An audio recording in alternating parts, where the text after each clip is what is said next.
نعم من يهده الله فلا مضل له ومن يضلله فلا هادي له وأشهد أن لا إله إلا الله وحده لا شريك له وأشهد أن محمدا عبده ورسوله يا أيها الذين آمنوا اتقوا الله حق تقاته ولا تموتن إلا وأنتم مسلمون يا أيها الناس اتقوا ربكم الذي خلقكم من نفس واحدة وخلق منها زوجها وبث منهما رجالا كثيرا ونساء واتقوا الله الذي تساءلون به والأرحام إن الله كان عليكم رقيبا يا أيها الذين آمنوا اتقوا الله وقولوا قولا سديدا يصلح لكم أعمالكم ويغفر لكم ذنوبكم ومن يطع الله ورسوله فقد فاز فوزا عظيما أما بعد فإن خير الحديث كتاب الله وخير الهدي هدي محمد صلى الله عليه وسلم وشر الأمور محدثاتها وكل محدثة بدعة وكل بدعة ضلالة وكل ضلالة في النار أعوذ بالله من الشيطان الرجيم بسم الله الرحمن الرحيم يثبت الله الذين آمنوا بالقول الثابت في الحياة الدنيا وفي الآخرة ويضل الله الظالمين ويفعل الله ما يشاء মহান আল্লাহর সমস্ত প্রশংসা যে আল্লাহ পাক রব্বুল আলামিন আমাদেরকে সৃষ্টি করেছেন, আমাদেরকে দুনিয়ায় নির্ধারিত সময় দান করেছেন এবং তারপরে আল্লাহ আমাদের জন্য মওত লিখে রেখেছেন। সে আল্লাহরই সমস্ত প্রশংসা যিনি আমাদের জন্য কবরের জীবন প্রত্যেকের ভাগ্যে লিখেছেন। সে আল্লাহরই যাবতীয় প্রশংসা যিনি তারপরে আমাদেরকে বিচার দিবসে ওঠাবেন এবং প্রত্যেকে তার সামনে জবাবদেহি করতে হবে। দরুদ ও সালাম নাযিল হোক প্রিয় নবী মুহাম্মদুর রাসূলুল্লাহ সাল্লাল্লাহু আলাইহি ওয়াসাল্লামের প্রতি, যিনি আল্লাহর রাসূল, শেষ রাসূল, তাকেও এই কবরে চলে যেতে হয়েছে। গত মাসে আলোচনা করেছিলাম মওত সম্পর্কে এবং সেই আলোচনায় যদিও চেষ্টা করেছিলাম যে মওতের সাথে কবরকে সেরে দেওয়া যায়, কিন্তু 1 ঘন্টায় সে আলোচনা মওত সম্পর্কেই শেষ করা যায়নি। সুতরাং কবরের বিষয়টি বাকি রয়েছিল, সেই সম্পর্কে আজকে আপনাদের সামনে আলোচনা করব। এই কবরের জীবন, এই সম্পর্কে আপনারা মধুর সুরে অনেক কথাই শুনেছেন, তবে আজকে মধুর সুরে শুনতে পাবেন না, কারণ তাতে আমি অভ্যস্ত নই। তবে কবর জীবন সম্পর্কে কোরআন এবং হাদিসে আল্লাহ পাক রব্বুল আলামিন কি বলেছেন, তাঁর রাসূল সাল্লাল্লাহু আলাইহি সাল্লাম কি বলেছেন এবং কবরে আমাদের কি হবে, কি অবস্থার সম্মুখীন হব এবং কবরের আযাব হওয়ার কারণগুলি কি এবং কবরের আযাব সম্পর্কে যারা সন্দিহান বা সংশয় রয়েছে তাদের খণ্ডন, এই কয়েকটি দিক নিয়ে আলোচনা করব ইনশাআল্লাহ তাআলা। আল্লাহ যেন আমাদেরকে ভালো কথা বলার তৌফিক দান করেন এবং আল্লাহ এবং রসুলের কথার উপর আমল করার জন্য তৌফিক দান করেন, আমিন ইয়া রাব্বাল আলামিন। আল্লাহ পাক রব্বুল আলামিন কোরআনুল কারীমে এই কবরের আযাবের কথা উল্লেখ করেছেন। সাহাবায়ে কেরামরা একটি আয়াত সম্পর্কে, যে আয়াতটি সূরা ইব্রাহিমে রয়েছে, আয়াত নম্বর 27, সে সম্পর্কে বারা বিন আযিব রাদিয়াল্লাহু তাআলা আনহু কবরের আযাবের, কবরের জীবনের বিস্তারিত হাদিস তিনি বর্ণনা করেছেন এবং সেই হাদিসে তিনি উল্লেখ করেছেন যে, তাছাড়া অন্যান্য সাহাবায়ে কেরামরা উল্লেখ করেছেন যে এই আয়াতটি নাযালাত ফি আযাবিল কবরি, কবরের আযাব সম্পর্কে বা কবরের পরীক্ষা সম্পর্কে, কবরের জীবন সম্পর্কে এই আয়াত নাযিল হয়েছে। আল্লাহ পাক সে আয়াত ইরশাদ করেছেন, ইউসাব্বিতুল্লাহুল্লাযীনা আমানু বিল কওলিস সাবিত ফিল হায়াতিদ দুনিয়া ওয়া ফিল আখিরাহ। মুমিনদেরকে আল্লাহ পাক রব্বুল আলামিন অটল রাখবেন।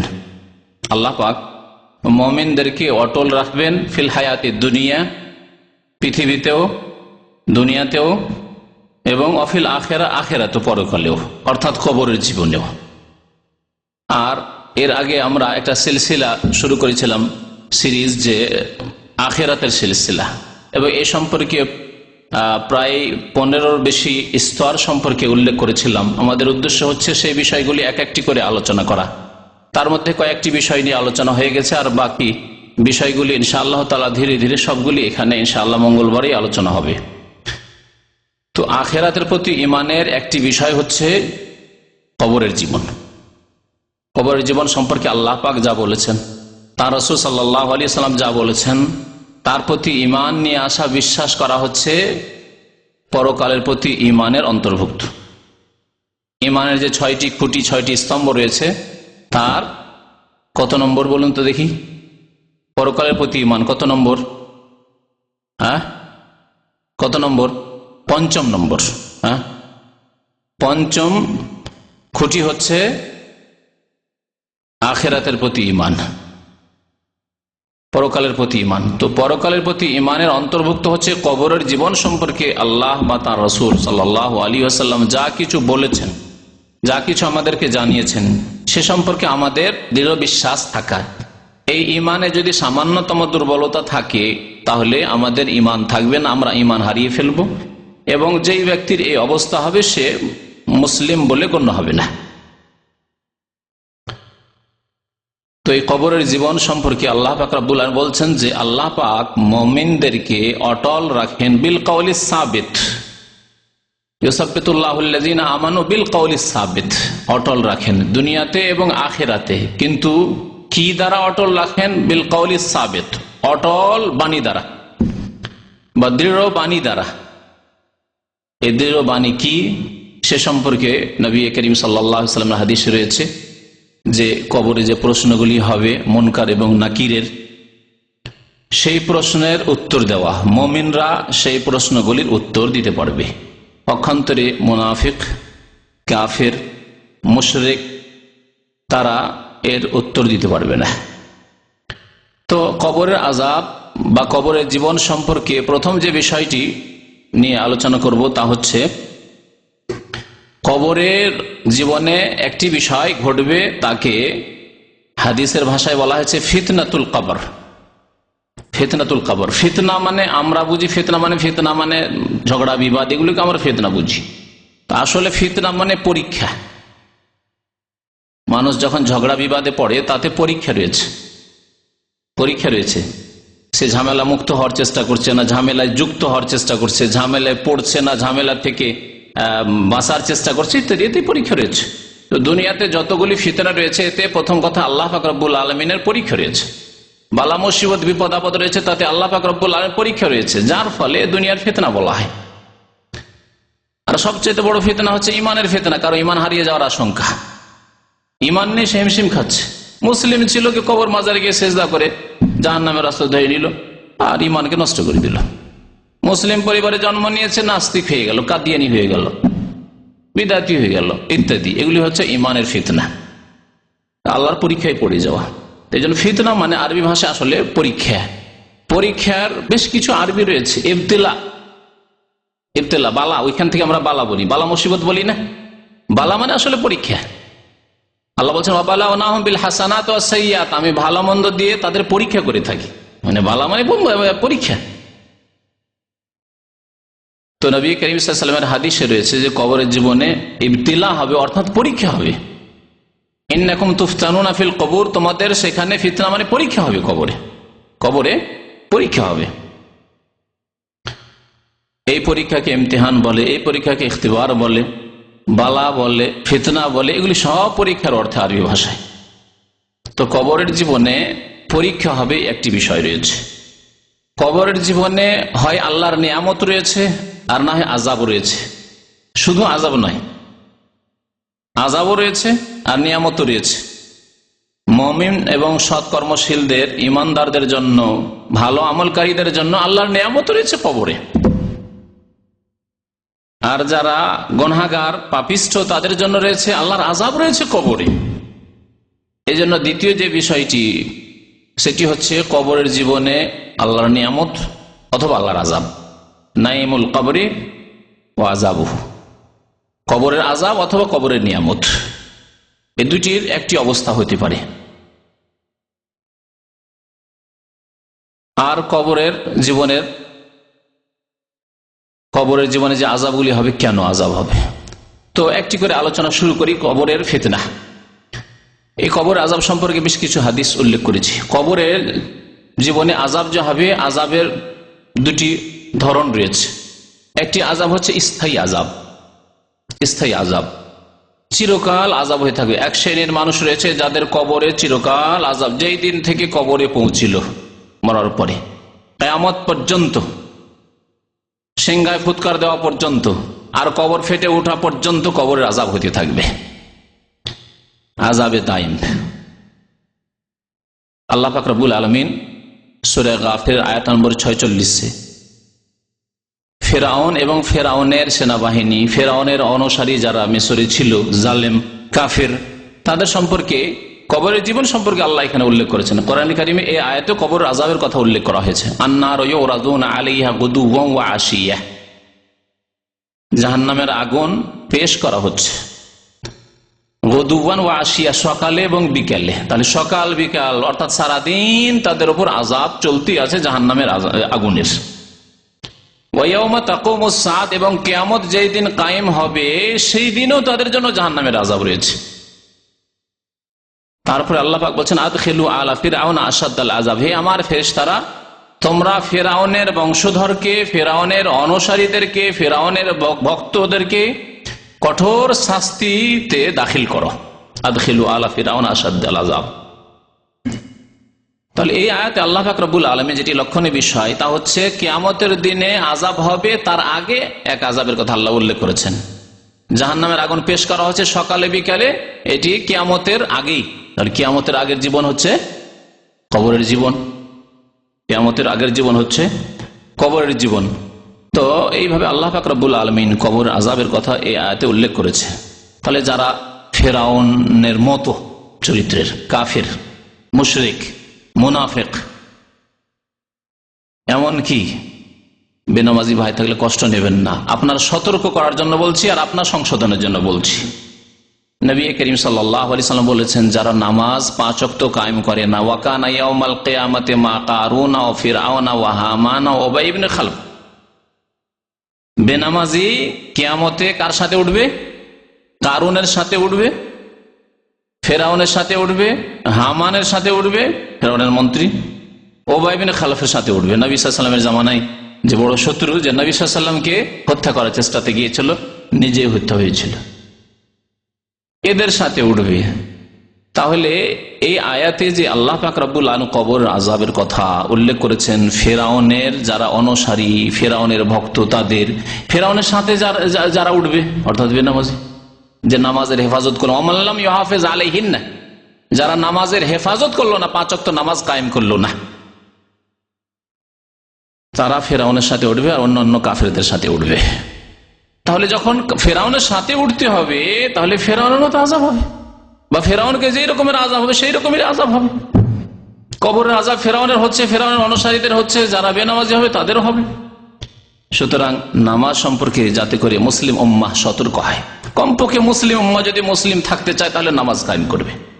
ঠিক তো কবরের আযাব সম্পর্কে বেশ কিছু হাদিস রয়েছে এবং প্রত্যেকটি হাদিসে নতুন নতুন কথা রয়েছে। সুতরাং প্রত্যেকটি হাদিস থেকে যে হাদিসগুলি, কয়েকটি হাদিস উল্লেখ করছি আপনাদের সামনে। আনাস বিন মালিক রাদিয়াল্লাহু তাআলা আনহু একটি হাদিস বর্ণনা করেছে, যে হাদিসটি বুখারী মুসলিমে রয়েছে। এই হাদিসে কবর আযাব সম্পর্কে সংক্ষিপ্ত বিবরণ রয়েছে। বুখারী মুসলিমে যে হাদিসটি রয়েছে কবর আযাব সম্পর্কে বা কবরের জীবন সম্পর্কে, তাতে একটু সংক্ষেপে উল্লেখ করা হয়েছে। তাতে বলা হয়েছে যে আন্না রাসূলুল্লাহ সাল্লাল্লাহু আলাইহি ওয়াসাল্লাম قال, আল্লাহ রাসূল সাল্লাল্লাহু আলাইহি ওয়াসাল্লাম বলেন, ইন্নাল আবদা ইযা ওযিয়া ফি কবরিহি, বান্দাকে যখন তার কবরে রেখে দেওয়া হয়, কবরে যখন বান্দাকে রেখে দেওয়া হয়, বান্দা মানে আমরা আমাদের দেশের ভাষায় বান্দা মানে বুঝি মুসলিম বান্দা, তাই না? কিন্তু মানুষ মাত্রই বান্দা, এমনকি জিনও আল্লাহর বান্দা, সারা বিশ্বের সমস্ত সৃষ্টি আল্লাহর বান্দা। তো বান্দা বললে শুধু মুসলিম ভাববেন না, বান্দা মানে যে কোনো মানুষ।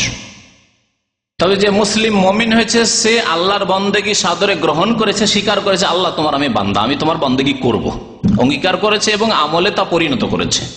আর যে কাফের, যে মুশরিক, যে বেদিন, যে নাস্তিক, যে বেনামাজি, সে এই আল্লাহর বন্দেগীকে অস্বীকার করেছে অথবা তাতে অবহেলা করেছে, সে আল্লাহর বন্দেগী করেনি। কিন্তু যেই ক্ষেত্রে তার ক্ষমতা চলে না, সেখানে আল্লাহর যে নীতিমালা রয়েছে, সৃষ্টিগত নীতিমালা, সেই মোতাবেক চলতে বাধ্য। মুখে খায়, চোখে দেখে, হাতে ধরে, পায়ে চলে, এ হচ্ছে আল্লাহর বন্দেগী, গোলামি। কারণ এই ক্ষেত্রে সে পেরে ওঠে না, আল্লাহ পাক যেভাবে সৃষ্টি করেছে সেইভাবে তাকে চলতে হচ্ছে। কিন্তু এই বন্দেগী দিয়ে সে মুক্তি পাবে না যতক্ষণ পর্যন্ত স্বেচ্ছায় খুশি হয়ে অন্তর থেকে খুলুসিয়াতের সাথে আল্লাহর ইবাদত বন্দেগী না করবে। তো নবী করিম সাল্লাল্লাহু আলাইহি ওয়াসাল্লাম বলছেন, বান্দাকে যখন তার কবরে রেখে দেওয়া হয়, ওয়া তাওয়াল্লা আনহু আসহাবুহু, সাথী সঙ্গীরা জানাজার নামাজ পড়ে দাফন করে মাটি দিয়ে ফিরতে লাগে। যতই আপনজন হোক না কেন, মাটি দেওয়ার পরে সেখান থেকে ফিরবেন। যদি বিদাতিদের মতো কিছুদিন বসেও থাকেন, বিদাতিরা কিছুদিন ওখানে তামুটাবু লাগিয়ে, বেশ কিছু বিদাতি রয়েছে, বিভিন্ন দেশে রয়েছে, এরকম খবর আমরা পাই। তবে জরুরি নয় যে এই বিদাত সব এলাকায় থাকবে, প্রত্যেক বিদাতিদের মধ্যে থাকবে। হয়তো আপনার এলাকার বিদাতিতে নাই, কিন্তু অন্যান্য এলাকার বিদাতিরা এসব কাজ করে, তামুটাবু লাগিয়ে কোরআন খানি করতে থাকে। 1 সপ্তাহ 2 সপ্তাহ 10 দিন কোরআন খানি করতে থাকে, আর 24 ঘন্টা ওই কবরের কাছে অবস্থান করে। এরকম কিছু বিদাত রয়েছে মুসলিম সমাজে। তো যখন সাথী সঙ্গীরা সেখান থেকে দাফন করে ফেরত হয়, সাথে সাথে ফেরেশতাগণ চলে আসেন প্রশ্ন করার জন্য, আর এসে তাকে উঠিয়ে বসিয়ে দেন ফেরেশতাগণ। এত তাড়াতাড়ি দ্রুত এই কাজটি হয় যে নবী করিম সাল্লাল্লাহু আলাইহি ওয়াসাল্লাম বলছেন, ওয়া ইন্নাহু লা ইয়াসমাউ কারআনি আলাইহিম। বুখারী মুসলিমের হাদিসে রয়েছে যে সময় উঠিয়ে বসানো হয় তখন লোকেরা যে ফিরে চলে যাচ্ছে তাদের জুতো স্যান্ডেলের আওয়াজ শুনতে পায়, যে আমাকে রেখে আমার আব্বা চলে গেল, আমার ভাইরা চলে গেল, আমার দোস্ত বন্ধু চলে গেল, সবাই চলে গেল আমাকে রেখে। জুতোর আওয়াজ শুনতে পায়, স্যান্ডেলের আওয়াজ শুনতে পায়। আতাহু মালাকানে ফায়ুকঈদানি, নবী করিম সাল্লাল্লাহু আলাইহি ওয়াসাল্লাম বলছেন যে 2 ফেরেশতা চলে আসেন।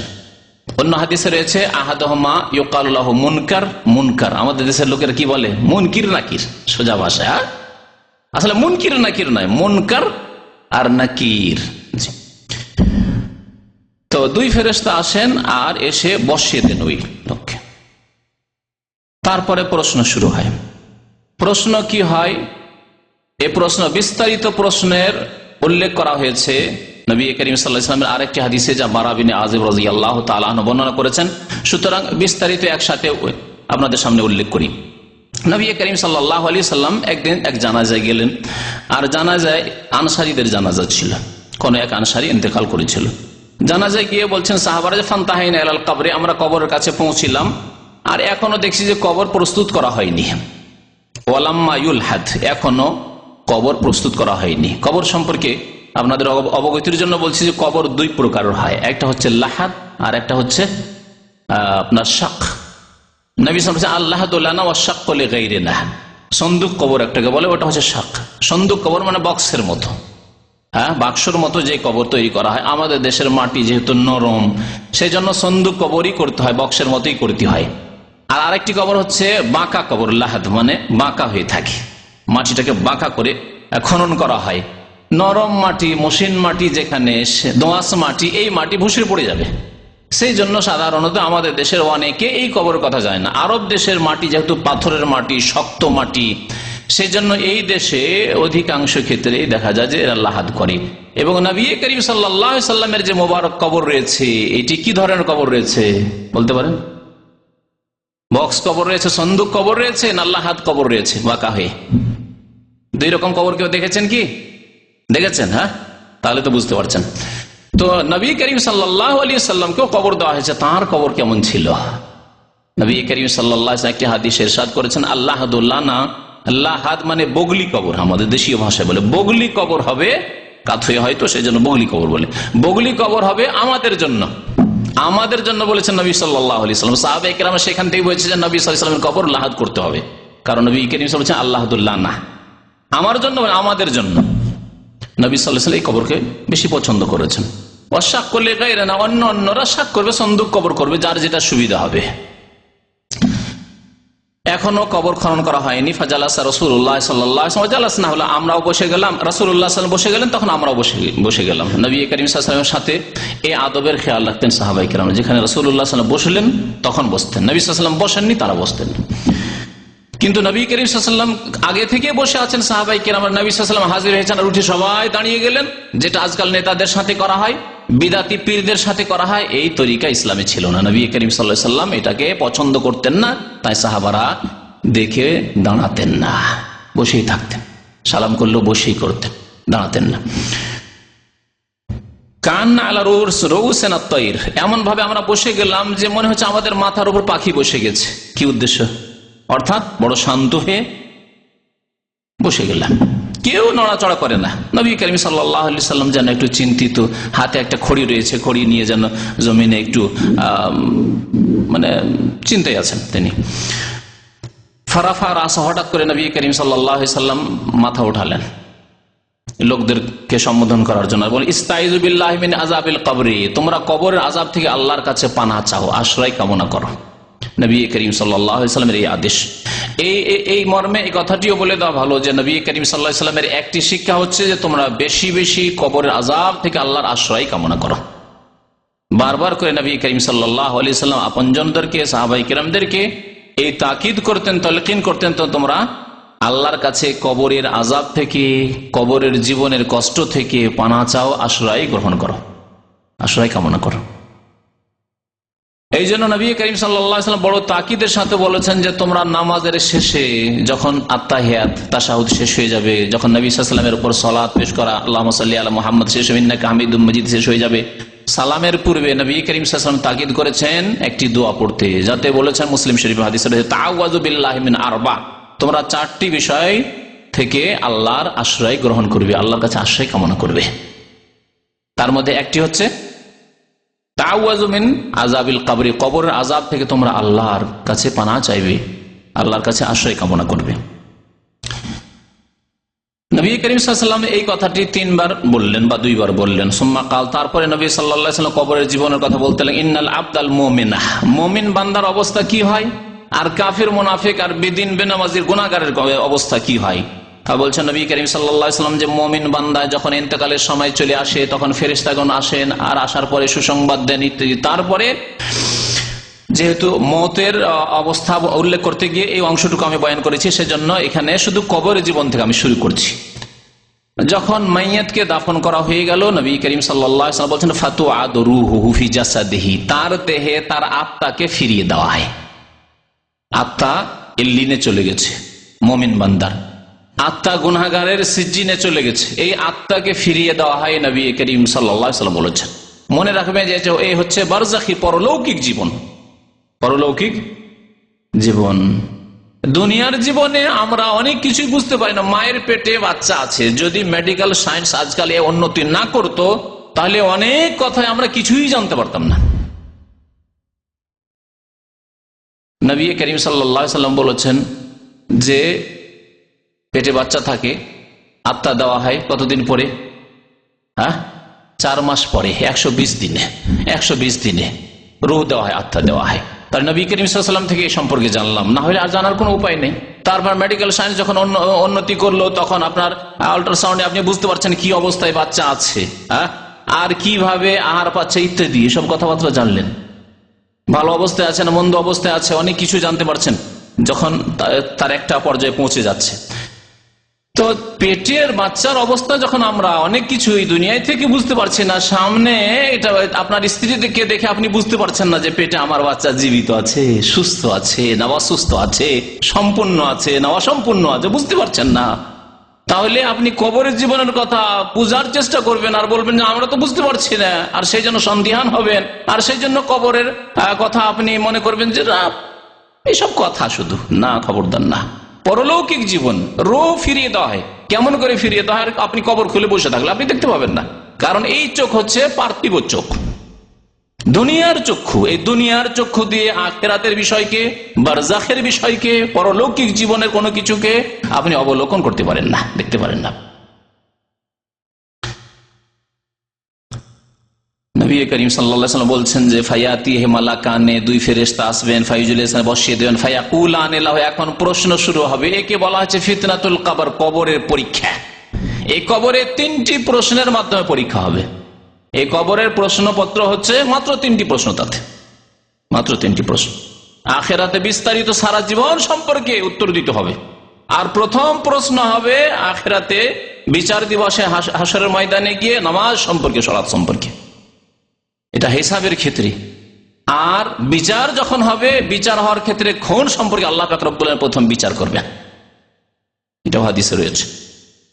তো নবী করিম সাল্লাল্লাহু আলাইহি ওয়াসাল্লাম বলছেন যে পরীক্ষা শুরু হবে, এখন মুনকার নাকির পরীক্ষা নেবে, জিজ্ঞাসা করে মান রাব্বুকা, তোমার প্রতিপালক কে ছিল, তুমি কার ইবাদতবন্দি করতে, তোমার পালনকর্তা কে ছিল। ফায়াকুল, মুমিন বান্দা যেহেতু সে বলবে রব্বি আল্লাহ, আমার রব আল্লাহ, আমার প্রতিপালক আল্লাহ পাক।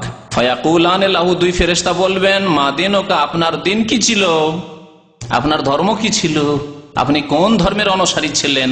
ফায়াকুল, সে বলবে দ্বীনুল ইসলাম, আমার দিন ছিল, ধর্ম ছিল ইসলাম, আর ইসলাম ছাড়া অন্য কোন দিন আল্লাহ কবুল করবেন না। সুতরাং এই ভ্রান্ত ধারণা এক শ্রেণীর জানার শিক্ষিত লোকেরা, স্কুল কলেজ ইউনিভার্সিটির শিক্ষিত লোকদের এই দূর করতে হবে, এটি হচ্ছে কুফরি মতবাদ। বলছে যে কোনো ধর্মের উপর যদি সৎ থাকে তো কেন আল্লাহ কবুল করবেন না। আরে কেন কবুল করবেন না, আপনার যুক্তিতে না, আল্লাহ পাক রব্বুল আলামিন আল্লাহ বলছেন ইন্না দীনা ইনদাল্লাহিল ইসলাম, আল্লাহর মনোনীত দিন, স্বীকৃত দিন হচ্ছে ইসলাম।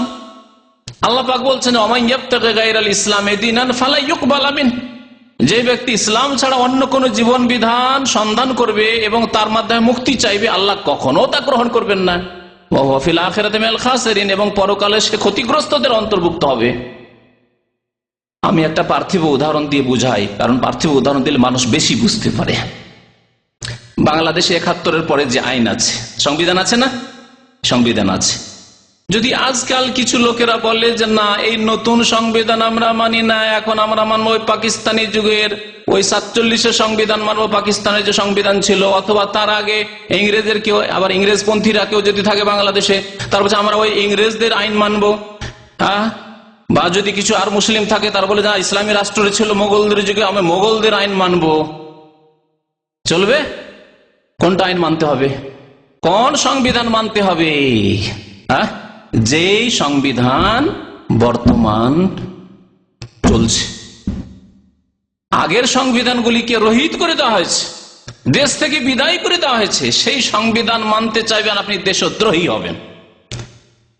আল্লাহ পাক রব্বুল আলামিন যিনি জীবন বিধান নাজেল করেছেন, শরীয়ত নাজেল করেছেন, যিনি নাজেল করেছেন নূহ আলাইহিস সালামের উপর, যিনি নাজেল করে ইব্রাহিম আলাইহিস সালামের উপর, যিনি দিন নাজেল করেছেন মুসা আলাইহিস সালামের উপর, যিনি দিন নাজেল করেছেন ঈসা আলাইহিস সালামের উপর, যিনি দিন নাজেল করেন মুহাম্মদুর রাসূলুল্লাহ সাল্লাল্লাহু আলাইহি ওয়াসাল্লামের উপর, তিনি ঘোষণা করে দিয়েছেন যে আগের বিধানগুলি আমি রহিত করে দিলাম,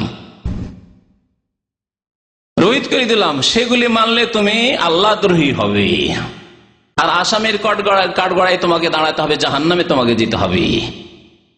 সুতরাং মুক্তি নেই। আল্লাহ পাক বলছেন যে কিয়ামত পর্যন্ত আমার যে বিধান চালু থাকবে, বলবৎ থাকবে, সেই বিধান হচ্ছে দ্বীন ইসলাম। ইন্না দীনা ইনদাল্লাহিল ইসলাম।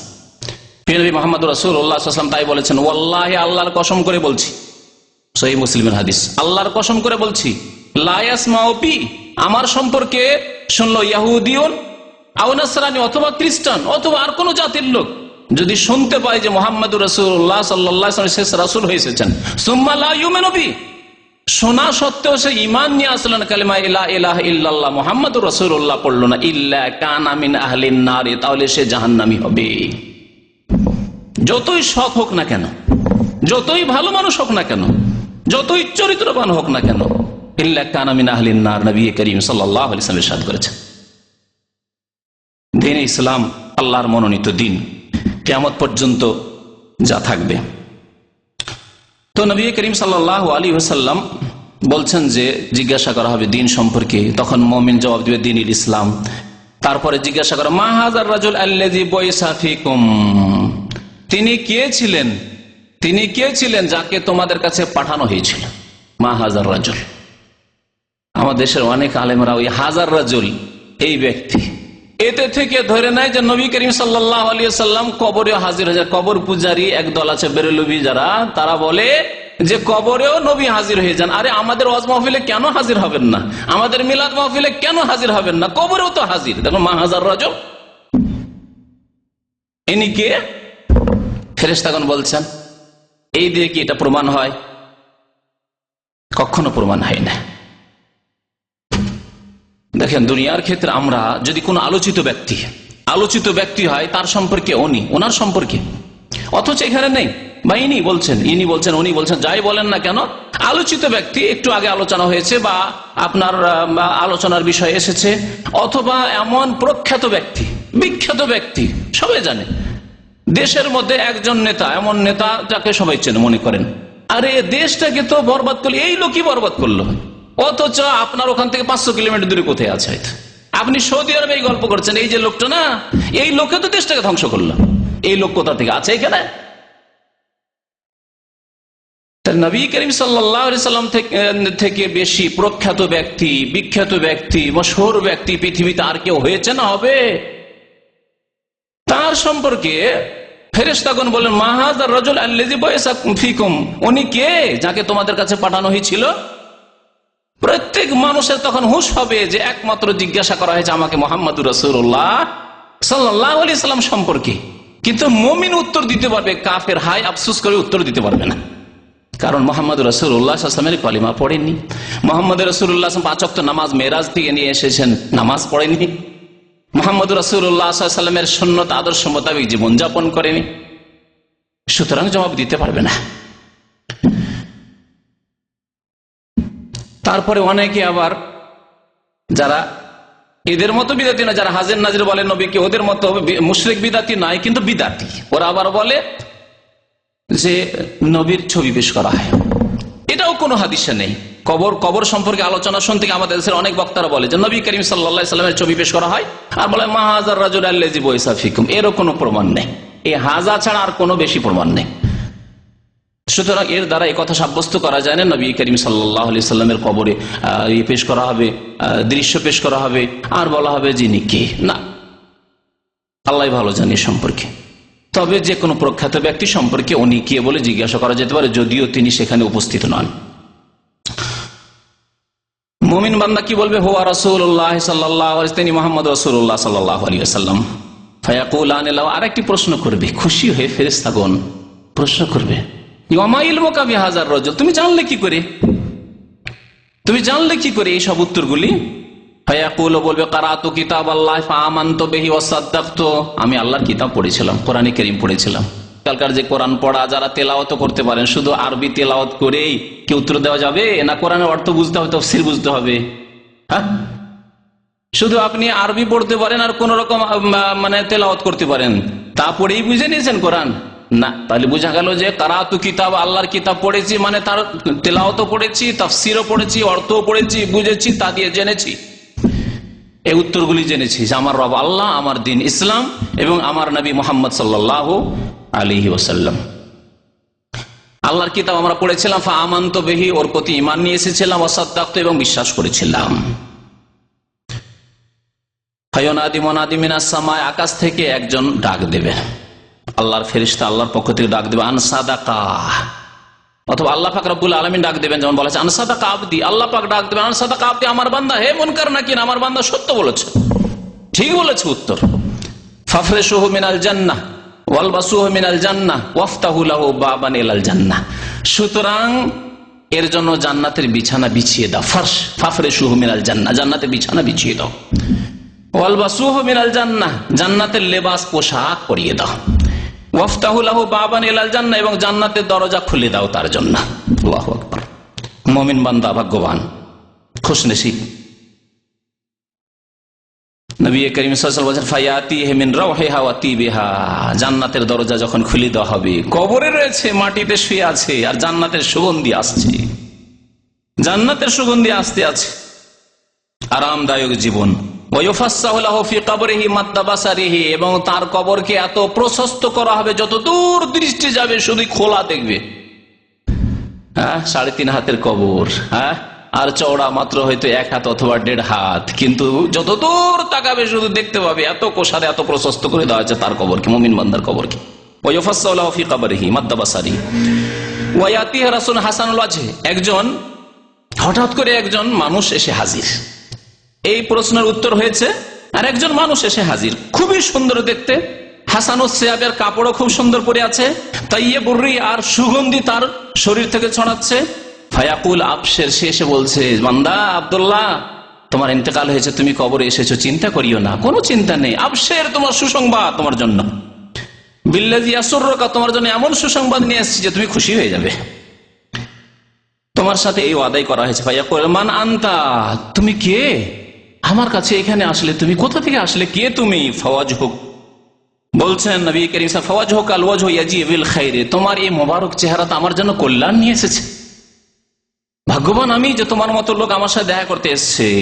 তখন সে সুন্দর মানুষ বলবে, মানুষের রূপ ধরে এসে বলছে, আনা আমালুকা সালেহ, আমি তোমার নেক আমল, আমি তোমার নামাজ, আমি তোমার রোজা, আমি তোমার কালেমা, আমি তোমার ইমান, আমি তোমার মাতা পিতার খেদমত, আমি তোমার হজ, আমি তোমার উমরা, আমি তোমার যাকাত ইত্যাদি সাদকা খায়রাত। ফায়াকুল রব্বি আকিমিস সাআহ, আর এই বলা খুশিতে আর কি করবে দিশেহারা হয়ে যাবে, বলবে আল্লাহ আরে কবরে রেখে কি হবে, আল্লাহ তাড়াতাড়ি কিয়ামত করো, রব্বি আকিমিস সাআহ, আল্লাহ তাড়াতাড়ি কিয়ামত কায়েম করো, তাহলেই তো জান্নাতে যেতে পারো, জান্নাতের সুগন্ধি আসছে, জান্নাতের লেবাস পোশাক দেওয়া হচ্ছে, সরাসরি জান্নাতে যাবো, আল্লাহ তাড়াতাড়ি কিয়ামত হোক, তাড়াতাড়ি কিয়ামত হোক। হাত্তায়ের আর জাইলা আহলি ওয়া মালি, যাতে করে আমার পরিবারকে আমি পেয়ে যাই, আমার ধন সম্পদ পেয়ে যাই, অর্থাৎ আমার ধন সম্পদ যে রয়েছে, আমার নিয়ামত যে জান্নাতে রয়েছে তা আমি পুরোপুরি পেয়ে যাব, আল্লাহ তাড়াতাড়ি কিয়ামত কায়েম করো।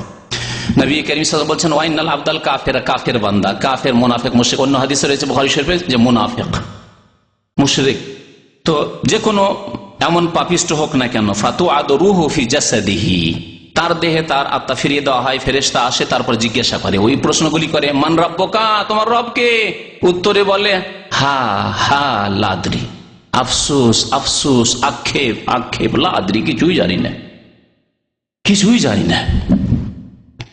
বুখারী শরীফের হাদিসটিতে একটু পার্থক্যের সাথে রয়েছে, মুনাফিকরা বলবে সামিতুন নাসা ইয়াকুলুনা কাযা ফাকুলতু কাযা, আমি কিছু জানি না তেমন, তবে লোকদেরকে শুনতাম যারা নামাজ রোজা করতো তাদের কাছে শুনতাম যে এইরকম বলে যে আল্লাহ নাকি আছে, তারপরে আমাদের দিন নাকি ইসলাম, আর 5 ওয়াক্ত নামাজ ফরজ, এরকম বলতো তারা, আর বলতো যে আমাদের নবী নাকি মুহাম্মদ সাল্লাল্লাহু আলাইহি ওয়াসাল্লাম। নাস্তিক লোকেরা, মুনাফিক লোকেরা যারা মুসলিম সমাজে বসে আছে কিন্তু আসলে তারা মুসলিম নয়, এই ধরনের লোকেরা মুনাফিকরা বলবে। জি, নবী করিম সাল্লাল্লাহু আলাইহি ওয়াসাল্লাম বলছেন যে মা দীনুকা, জিজ্ঞাসা করে তোমার ধর্ম কি, বলবে হা হা লাদ্রি, আফসোস, কিছুই জানি না, কিছুই বলতে পারি না। ফায়াকুলান ফাল্লাহু, জিজ্ঞাসা করবে মা হাযা রাজুল আল্লাযী বুইসা ফীকুম, তোমাদের মাঝে যে একজন ব্যক্তিকে পাঠানো হয়েছিল তিনি কে ছিলেন, বলবে হা হা লাদ্রি, কিছুই জানি না। ফায়ুনাদি মুনাদি মিনাস সামায়ে, আকাশ থেকে ডাক দাও, আল্লাহর পক্ষ থেকে ডাক দাও, আনকাযাবা আনকাযাবা, এখানে আল্লাহ আমার বান্দা বলবেন না, আনকাযাবা আব্দি বলবেন না, আল্লাহ এত সন্তুষ্ট এই কাফেরের উপর, মুনাফিকের উপর, মুশরিকের উপর, জালেমের উপর, গুনাহগারের উপর, যে আল্লাহ বলবেন যে আমার বান্দা ভুল বলেছেন না। ওই মুমিনের ক্ষেত্রে আল্লাহ পাক কিন্তু ডাক দিবেন আন সাদাকা আবদি, আমার বান্দা সত্য বলেছে, আর এখানে বলবে আন কাযাবা, মিথ্যা কথা বলেছে, বান্দা বলে আল্লাহ স্বীকার করবেন না। দেখেন আপনার যদি 2-4-5টি ছেলে থাকে আর একটা খুব প্রিয় থাকে, এটা আমার ছেলে, তাই না? আর যেগুলি নাফরমান, বিরুদ্ধাচরণ করে, দুষ্টামি করে, বেশি বদমাইশি করে, কথার বাইরে চলে যায়, এ আমার ছেলেই নয়। স্ত্রীকে বলছেন যে এটা তোমার, আমার নয়, তাই না? আল্লাহ পাক রব্বুল আলামিন বান্দা বলবেন না ওই মিথ্যুক, আনকাযা, মিথ্যা বলেছে, লাদ্রি, জানে না, এই কথা মিথ্যা, আসলে জেনেছে, তার কাছে খোঁজ খবর ছিল, দিন ইসলাম সম্পর্কে খবর ছিল, আল্লাহ সম্পর্কে খবর ছিল, সে জানতো যে মুহাম্মদুর রাসূলুল্লাহ সাল্লাল্লাহু আলাইহি ওয়াসাল্লাম, কে জানে না আজকে সারা বিশ্বে মুহাম্মদুর রাসূলুল্লাহ সাল্লাল্লাহু আলাইহি ওয়াসাল্লামের ব্যক্তিত্বকে। আল্লাহ পাক ডাকে ফাফরিশুহু মিনান নারে, তার জন্য জাহান্নামের বিছানা বিছিয়ে দাও, ওয়ালবাসুহু মিনান নারে, জাহান্নামের লিবাস পোশাক পরিয়ে দাও, ওয়াফতাহু লাহু বাবান ইলান নার, জাহান্নামের দরজা তার জন্য খুলে দাও, ফায়াতিহি মিন হাররিহা ওয়াস সামুমিহা, জাহান্নামের তাপ আসতে থাকবে, জাহান্নামের বিষাক্ত হাওয়া আসতে থাকবে, লু হাওয়ার মতো, জাহান্নামের হাওয়া লুহার সাথে তুলনাই করা যায়। ওয়ায়ুযায়্যাকু আলাইহি কবরুহু, আর কবরকে সংকীর্ণ করে দেওয়া হবে, এমন সংকীর্ণ করা হবে, আর কবরে চেপে ধরবে। নবী করিম সাল্লাল্লাহু আলাইহি ওয়াসাল্লাম বলেছেন হাত্তা তাখতালিফা আদলাহু, তার যে হাড়গুলো রয়েছে, এই পাঁজরার হাড়গুলি রয়েছে, এই দিকের হাড় এইদিকে চলে যাবে, ডান দিকের হাড় বাম দিকে চলে যাবে, বাম দিকের হাড় ডান দিকে চলে যাবে। আল্লাহু আকবার। আল্লাহ যেন আমাদেরকে কবর আযাব থেকে হেফাজত করেন, আল্লাহ আমাদেরকে কবর আযাব থেকে জান্নাত দেন, জাহান্নামের আযাব থেকে নাজাত দেন। ওয়ায়াতিহি রাজুলুন কাবিহুল ওয়াজহি, একজন খারাপ চেহারা নিয়ে আসে, বিকট চেহারা নিয়ে আসে। প্রশ্ন হয়ে গেল ফেল, বিকট চেহারা নিয়ে একজন এসেছে মানুষের রূপ ধরে, কাবিহা সিয়াবে, আর নোংরা ময়লা কাপড় পরে এসেছে, মুনতেন রুই, আর একবারে দুর্গন্ধ ছড়াচ্ছে, সড়া গন্ধ আসছে। ফায়াকুল আবশের, তোমার জন্য সুসংবাদ নিয়ে এসেছি, কিন্তু বিল্লাজি ইয়াসুকা, সেই সুসংবাদ তোমাকে খুব খারাপ লাগবে। তোমার জন্য এমন সংবাদ নিয়ে এসেছি যে সংবাদ তোমার জন্য দুঃখজনক সংবাদ। মানুষকে বেশি লাঞ্ছিত করার জন্য দুঃসংবাদকে সুসংবাদ বলা হয়। কাউকে মারতে চাইছেন আর বলছেন যে তোকে মজা দেখাবো, বলেন না? মজা আবার কিসের আছে? মজা তো নেই, কিন্তু বেশি লাঞ্ছিত করার জন্য, তো তাই আবশের তাকে বলা হবে। এই দিনের কথাই বলা হয়েছিল যে একদিন কবরে আসতে হবে, তোমাকে বলা হয়েছিল, নবী বলেছিলেন, কোরআন হাদিসে ছিল, আলেমদের কাছ থেকে শুনেছিলে যে একদিন কবরে আসতে হবে। ফায়াকুল মান আনতা, জিজ্ঞাসা করবে সেই কাফের, মুনাফিক, পাপিষ্ট, গুনাহগার, মুশরিক, জিজ্ঞাসা করবে মান আনতা, তুমি কে? এত খারাপ চেহারা নিয়ে আমার সামনে এসেছো, আমাকে ভয় লাগে, কে তুমি? ফাওয়াজহুকাল ওয়াজহু ইয়াজিউ বিশশাররি, তোমার চেহারা তো আমার জন্য মনে হচ্ছে অমঙ্গল নিয়ে এসেছে, আমার জন্য সর্বনাশ ডেকে নিয়ে এসেছে। ফায়াকুলু আনা আমালুকাল খাবিস, আমি তোমার খবিস আমল, তুমি ফজরে শুয়ে থাকতে, তোমার শিরক, কবরে গিয়ে সিজদা করতে, কবরে গিয়ে খাসি মুরগ জবাই করতে, তুমি গীবত করতে, চুগলখড়ি করতে, তুমি বেঈমানি আত্মসাৎ করেছিলে মানুষের ধন দৌলত, টাকা পয়সা ইত্যাদিতে, তোমার খবি, তুমি মা বাবাকে কষ্ট দিয়েছিলে ইত্যাদি ইত্যাদি। আনা আমালুকাল খাবিস, আমি তোমার খবিস আমল, খারাপ নোংরা আমলগুলি যে দুনিয়াতে করেছিলে, তাই তুমি জেনা করেছিলে, তুমি মদ খেয়েছিলে, ওইগুলি আমাকে আল্লাহ তোমার কাছে পাঠিয়েছেন। ফায়াকুলো, তখন বলবে যে এই এখনই যে এই অবস্থা, তো বাকি যে কি হবে? তাই সে কি বলবে? কাফের, মুশরিক, গুনাহগার, পাপিষ্ট কি বলবে? রব্বে লা তুকিমিস সা, আল্লাহ কিয়ামত কায়েম করিও না, আল্লাহ যা হবে এখানে হোক, আল্লাহ কিয়ামত কায়েম করিও না। কিয়ামত কায়েম হলে পুলসেরাত, বিচার, হিসাব নিকাশ, সারা জীবনের বিস্তারিত হিসাব দিতে হবে, জবাব দিতে হবে, আর জাহান্নামে যেতে হবে, চিরকাল জাহান্নামে থাকতে হবে। রব্বে লা তুকিমিস সা, এই ছিল, এটি হচ্ছে বিস্তারিত হাদিস, যা বড় সংক্ষেপে আপনাদের সামনে পেশ করলাম, পুরোটাই পেশ করিনি, তবে কবরের জীবনের সাথে সম্পর্কিত কথাগুলি প্রায় চলে এসেছে।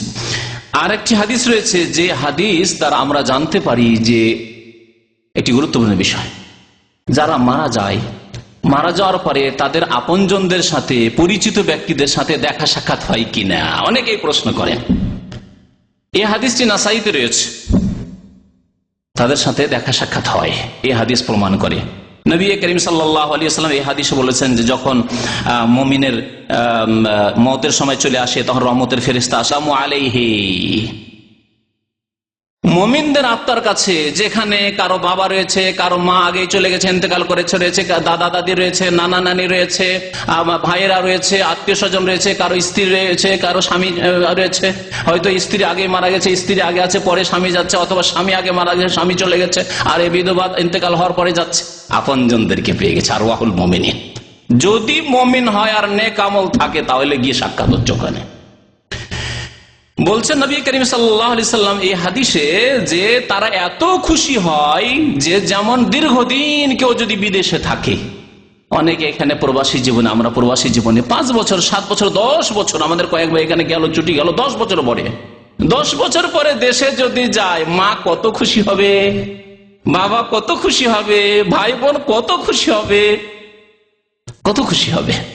দুনিয়াতে যে খুশি হয় দীর্ঘদিন পরে দেখা সাক্ষাতে, আপনজনের সাথে, বন্ধুদের সাথে, আত্মীয় স্বজনের সাথে দেখা সাক্ষাতে, তার চাইতে বেশি খুশি হবে ওই মুমিন আত্মারা, মুমিনদের যে রূহ রয়েছে, তারা খুব খুশি হবে একে পেয়ে। ফায়াসআলুনাহু, জিজ্ঞাসা করবে, যখন দুনিয়া থেকে আসলে নতুন নতুন এসেছে, জিজ্ঞাসা করে, মাজা ফাআলা ফুলানুন, আচ্ছা আমাদের গ্রামের ওই যে একজন বৃদ্ধ ছিলেন, ওনার কি খবর? আর ভাইগুলির কি খবর? আরো যে আমাদের ভাই ছিল, ভাইয়ের কি খবর? অমুক ব্যক্তির কি খবর? অমুক মহিলার কি খবর? আমার দাদির কি খবর? ইত্যাদি ইত্যাদি। আমার বাবার কি খবর? কি বল, আমার ছেলের কি খবর? আমার মেয়ের কি খবর? আমার নাতির কি খবর? এই জিজ্ঞেস করবে। অমুক সাহেবের কি খবর? অমুক নেতা চেয়ারম্যানের কি খবর? অমুক এমপির কি খবর? বলছে, আরে ও তো মারা গেছে, মারা গেছে।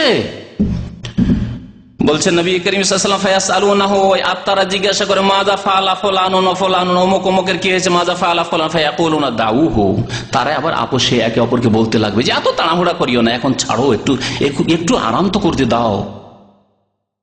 এখন চিন্তায় আছে, দুনিয়া ছেড়ে এসেছে, স্ত্রী ছেড়ে এসছে, কেউ কেউ স্বামী ছেড়ে এসেছে, কেউ ভাই বোন ছেড়ে এসছে, বাবা মা ছেড়ে এসছে, ধন দৌলত ছেড়ে এসছে, বাড়ি ঘর ছেড়ে এসছে, চাকরি বাকরি ছেড়ে এসছে। একটা চিন্তা, দুনিয়ার চিন্তায় রয়েছে। দুনিয়ার দুশ্চিন্তায় এখন আছে, চিন্তা করছে যে আমার বাড়ির কি হইলো, হয় রে, কে দেখাশোনা করবে, আমার স্ত্রীকে দেখাশোনা করবে, আমার ছেলে মেয়েরকে দেখাশোনা করবে, আমার বৃদ্ধ বাবা মা ছিল তাদেরকে দেখাশোনা করবে, এইসব চিন্তায় ব্যস্ত আছে। একটু ওকে সময় নিতে দাও, ছেড়ে দাও, তাড়াহুড়া করিও না, এই জবাবগুলি পরে নেব। তারপরে জিজ্ঞাসা করে কি খবর, কি খবর। ফাইজা কালা আমা আতাকুম, তারপরে যখন আবার কথাবার্তা হইতে লাগে, একটু পরে আরাম বিশ্রামের পরে, তখন এ বলে যে নতুন গিয়েছে, নতুন মেহমান দুনিয়া থেকে গিয়েছে।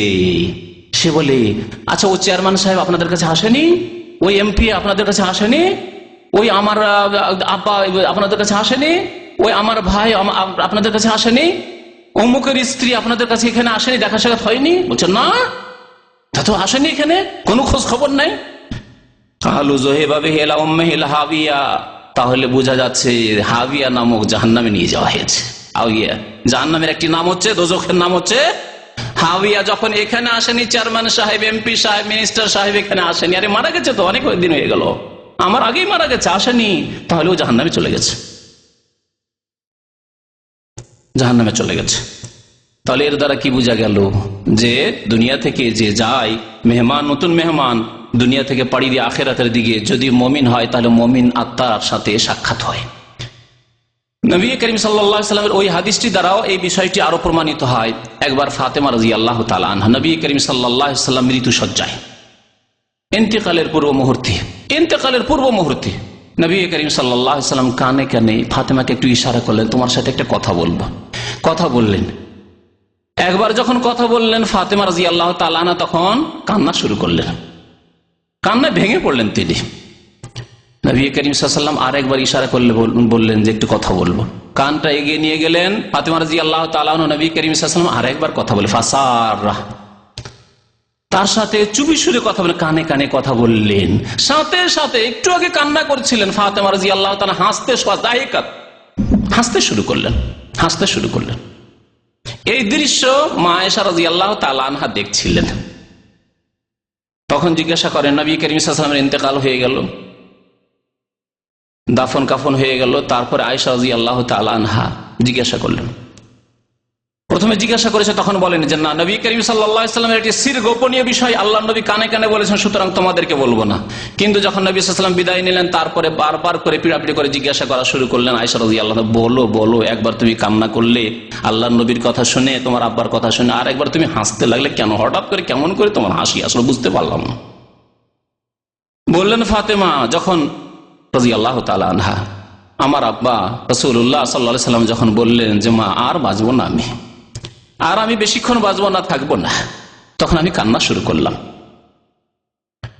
তারপরে দ্বিতীয়বার যখন আমার সাথে কানে কথা বললেন যে মা চিন্তা করিও না, আমার পরিবারের, আমার বংশের প্রথম ব্যক্তি যে আমার সাথে সাক্ষাৎ করবে সে তুমি তাড়াতাড়ি চলে আসবে আমার কাছে, তুমি তাড়াতাড়ি আমার কাছে চলে আসবে। ফাতেমা রাদিয়াল্লাহু তাআলা আনহা শুনে হাসতে শুরু করলেন, আলহামদুলিল্লাহ, আব্বার কাছে চলে যাব। কতদিন পরে তাঁর ইন্তেকাল হয়েছিল, আল্লাহ নবীর ইন্তেকালের বলতে পারেন কেউ? হ্যাঁ, মাত্র 6 মাস। আর 6 মাসও তিনি অসুস্থ, আব্বার শোকে অসুস্থ অবস্থায় কাটিয়েছিলেন। অসুস্থ অবস্থা থেকে 6 মাস পরে তার ইন্তেকাল হয়ে গেল।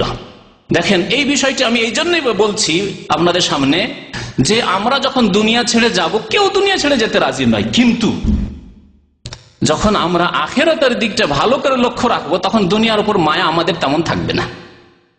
আমাদের দুনিয়ায় যদি আপনজন কেউ থাকে, তাহলে আপনজন অনেকে চলে গেছে। যদি আমরা সৎ কর্মশীল হয়ে যাই, নেক আমল করে যাই, আল্লাহ যদি ভালো করে ইবাদতবন্দি করে যাই, আখিরাতে পাড়িয়ে দিই, তাহলে যদি ছেলে মেয়েদেরকে ছেড়ে যাই, তো আব্বা আম্মাকে পেয়ে যাব, দাদা দাদিকে পেয়ে যাব, নানা নানিকে পেয়ে যাব, অনেক ভাই ব্রাদার বন্ধু বান্ধবকে পেয়ে যাব, অনেক আলেম ওলামাকে পেয়ে যাব, আল্লাহর নেক বান্দাদেরকে পেয়ে যাব, তাদের সংসর্গ পেয়ে যাব। ফাতেমা রাদিয়াল্লাহু তাআলা হেসে দিলেন। অথচ তাকে যে বলা হল তুমি তাড়াতাড়ি চলে আসবে, তো এখানে একটা দিকেও আছে যে তুমি হাসানকে ছেড়ে চলে যাবে, হোসাইনকে ছেড়ে চলে যাবে, তোমার স্বামী আলীকে ছেড়ে চলে যাবে, এটা ঠিক নয় কি? মাত্র 6 মাস পরে ইন্তেকালের সুসংবাদ। যে তুমি তাড়াতাড়ি আমার কাছে চলে আসছো, তার মানে স্বামী ছেড়ে তুমি চলে আসবে। স্বামীর ওপর মায়া ছিল না? হাসান হোসেনের উপর মায়া ছিল না? মোহসেনের উপর মায়া ছিল না? অবশ্যই মায়া ছিল, তাদেরকে তুমি ছেড়ে চলে আসবে। কিন্তু আমি ছেড়ে যাব কোথায়? মুহাম্মদুর রাসূলুল্লাহ সাল্লাল্লাহু আলাইহি ওয়াসাল্লাম, আমার আব্বার কাছে চলে যাব। খুশি খুশি। তো আমাদের যদি ওইরকম অবস্থা, আমরা ইমান তৈরি করতে পারি যে আলহামদুলিল্লাহ আমার ছেলে মেয়েকে যদি আমি এতিম করে চলে যাই, আমার স্ত্রীকে বিধবা করে চলে যাই, তা আমার দাদা দাদি চলে গেছে, কারো মা বাবা চলে গেছে, কারো আর কেউ আপনজন, অনেক আত্মীয় স্বজন চলে গেছে, অনেক নেক মানুষরা যাদেরকে অন্তর থেকে ভালোবাসতে তারা চলে গেছে, তাদের সাথে থাকবো গিয়ে, তাদের সাথে থাকবো গিয়ে আলহামদুলিল্লাহ। আসল বিষয় হচ্ছে ইমান সুন্দর হওয়া আর আমল সুন্দর হওয়া। ইমান এবং আমল সুন্দর যদি থাকে তো দুনিয়াতেও শান্তি রয়েছে, আর আখেরাতে গেলে তো শান্তি অবশ্যই রয়েছে। আসল শান্তি রয়েছে আখেরাতের শান্তি, কবরের জীবনের শান্তি, পরকালের শান্তি।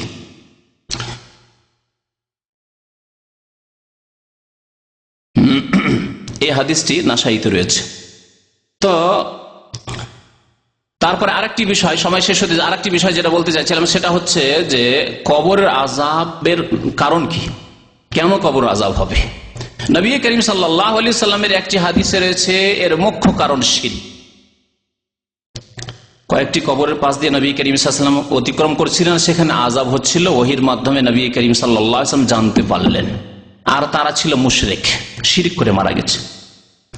মনে রাখতে হবে এই ক্ষেত্রে যে কোনো কাবিরা গুনাহ হচ্ছে কবরের আযাবের কারণ। যে কোনো কাবিরা গুনাহ, শিরক করা, কুফরি করা, মুনাফিকি, নামাজ ত্যাগ করা, রোজা ছাড়া, যাকাত না দেওয়া, হজ ফরজ হয়েছে হজ না করা, হজ না করে মরে যাওয়া ইত্যাদি, মাতা পিতার সেবা না করা, মাতা পিতাকে কষ্ট দেওয়া, জেনা ব্যভিচার করা, মাদক দ্রব্যর ব্যবহার ইত্যাদি, যত রকমের খুন করা, যতগুলি গুনাহ রয়েছে, গীবত করা, চুগলখড়ি করা, পেশাব থেকে না বাঁচা, এর মধ্যে দু চারটি কাবিরা গুনহার কথা হাদিসে উল্লেখ আছে। বাকি মনে রাখতে হবে যে কোনো কাবিরা গুনাই হচ্ছে কবরের আযাবের কারণ। সুতরাং কাবিরা গুনাহ থেকে সব সময় বেঁচে থাকতে হবে, আর সাগিরা থেকেও বাঁচাতে হবে। কারণ সাগিরা যদি ঘন ঘন হইতে লাগে, বেশি বেশি হইতে লাগে, সেটাই কাবিরাতে বড় গুনাই পরিণত হয়ে যাবে, যেমন হাদিসে রয়েছে। সুতরাং ছোট গুনাহ থেকেও নিজেকে বাঁচিয়ে রাখতে হবে, আর কাবিরা থেকে তো অবশ্যই বেঁচে থাকতে হবে। কারণ কাবিরা গুনাহ মানুষকে ধ্বংস করে দেয়, মানুষকে ধ্বংস করে দেয়, মানুষের ইমানকে ধ্বংস করে দেয়, মানুষের আমলকে ধ্বংস করে দেয়। তো নবী করিম সাল্লাল্লাহু আলাইহি ওয়াসাল্লামের একটি হাদিস রয়েছে শিরকের কথা, সেই হাদিসের একটা অংশ আপনাদেরকে শোনাই। নবী সাল্লাল্লাহু আলাইহি ওয়াসাল্লাম একবার মদিনায় একটি বাগানের পাশ দিয়ে যাচ্ছিলেন, নাজ্জার গোত্রের, বানু নাজ্জারের, আর চেপেছিলেন তিনি খচ্চরে। খচ্চর ঘোড়ার চাইতে ছোট হয় আর গাধার চাইতে বড় হয় খচ্চর। ওয়ানাহানু মাহু, সাহাবারা বলছেন আমরাও তার সাথে ছিলাম। যায়েদ বিন সাবিত রাদিয়াল্লাহু তাআলা বলছেন আমি সাথে ছিলাম। হঠাৎ করে খচ্চরটি লাফ দিয়ে উঠেছে, লাফ দিয়ে উঠেছে, নবী সাল্লাল্লাহু আলাইহি ওয়াসাল্লাম পিঠে চেপে আছেন, লাফ দিয়ে উঠেছে। ফাকাদাত তুলকিহি, এমন হে লাফ দিয়ে উঠেছে মনে হচ্ছে নবী সাল্লাল্লাহু আলাইহি ওয়াসাল্লামকে ফেলে দিবে পিঠ থেকে। ওয়াইজা আকবরুন সিত্তাতুন আও খামসাতুন আও আরবাতুন, আর সেখানে হয় 6টি বা 5টি বা 4টি কবর ছিল, বর্ণনাকারী সন্দেহ। নবী করিম সাল্লাল্লাহু আলাইহি ওয়াসাল্লাম জিজ্ঞাসা করলেন মান ইয়ারিফু আসহাবা হাযিহিল আকবর, এই কবরবাসীদেরকে কে চেনে, এখানে কাদের কবর আছে, কারা এখানে আছে। ফাকালা রাজুলুন, একজন বলেন আমি চিনি। ফামাতা মাতা হাওলাই, জিজ্ঞাসা করেন নবী করিম সাল্লাল্লাহু আলাইহি ওয়াসাল্লাম যে এরা কখন মারা গেছে, বলেন কালু মাতু ফিল ইশরাকে, এরা শিরকের অবস্থায় মারা গেছে, এরা শিরকের অবস্থায় মারা গেছে। তাহলে পুতুল পূজার শিরক হোক, আর কবরে সেজদা করা শিরক হোক, আর কবরে খাসি মোরগ জবাই করা শিরক হোক, আর কবরে চাদর চড়ানোর শিরক হোক, আর কবরে গিয়ে ফরিয়াদ করা সন্তান চাওয়ার শিরক হোক, আর কবরে গিয়ে রোগ ভালো করার আশা করা এই শিরক হোক, আর তাবিজ বাঁধাই শিরক হোক, আর আল্লাহ ছাড়া অন্যের কসম করাই শিরক হোক, লোক দেখানো আমলের শিরক হোক, ছোট শিরক হোক আর বড় শিরক হোক, শিরক হচ্ছে মুখ্য কারণ কবরের আযাবের। এই হাদিসটি দ্বারা জানা গেল। নবী সাল্লাল্লাহু আলাইহি ওয়াসাল্লাম বললেন যে এরা কখন মারা গেছে, সাহাবী বললেন যে এরা শিরকের অবস্থায় মারা গেছে। তারপরে নবী করিম সাল্লাল্লাহু আলাইহি ওয়াসাল্লাম বললেন ইন্না হাযিহিল উম্মাহ তুবতালা ফি কুবুরিহা, এই উম্মতের লোকদেরকে কবরে পরীক্ষা করা হবে, এবং পরীক্ষার পরে যদি পরীক্ষা উত্তীর্ণ না হতে পারে, পাশ না করতে পারে, তাহলে তাদেরকে আযাব দেওয়া হবে। তারপরে নবী করিম সাল্লাল্লাহু আলাইহি ওয়াসাল্লাম বললেন যে তোমাদেরকে এখানে যে আযাব হচ্ছে আমি শুনতে পাচ্ছি।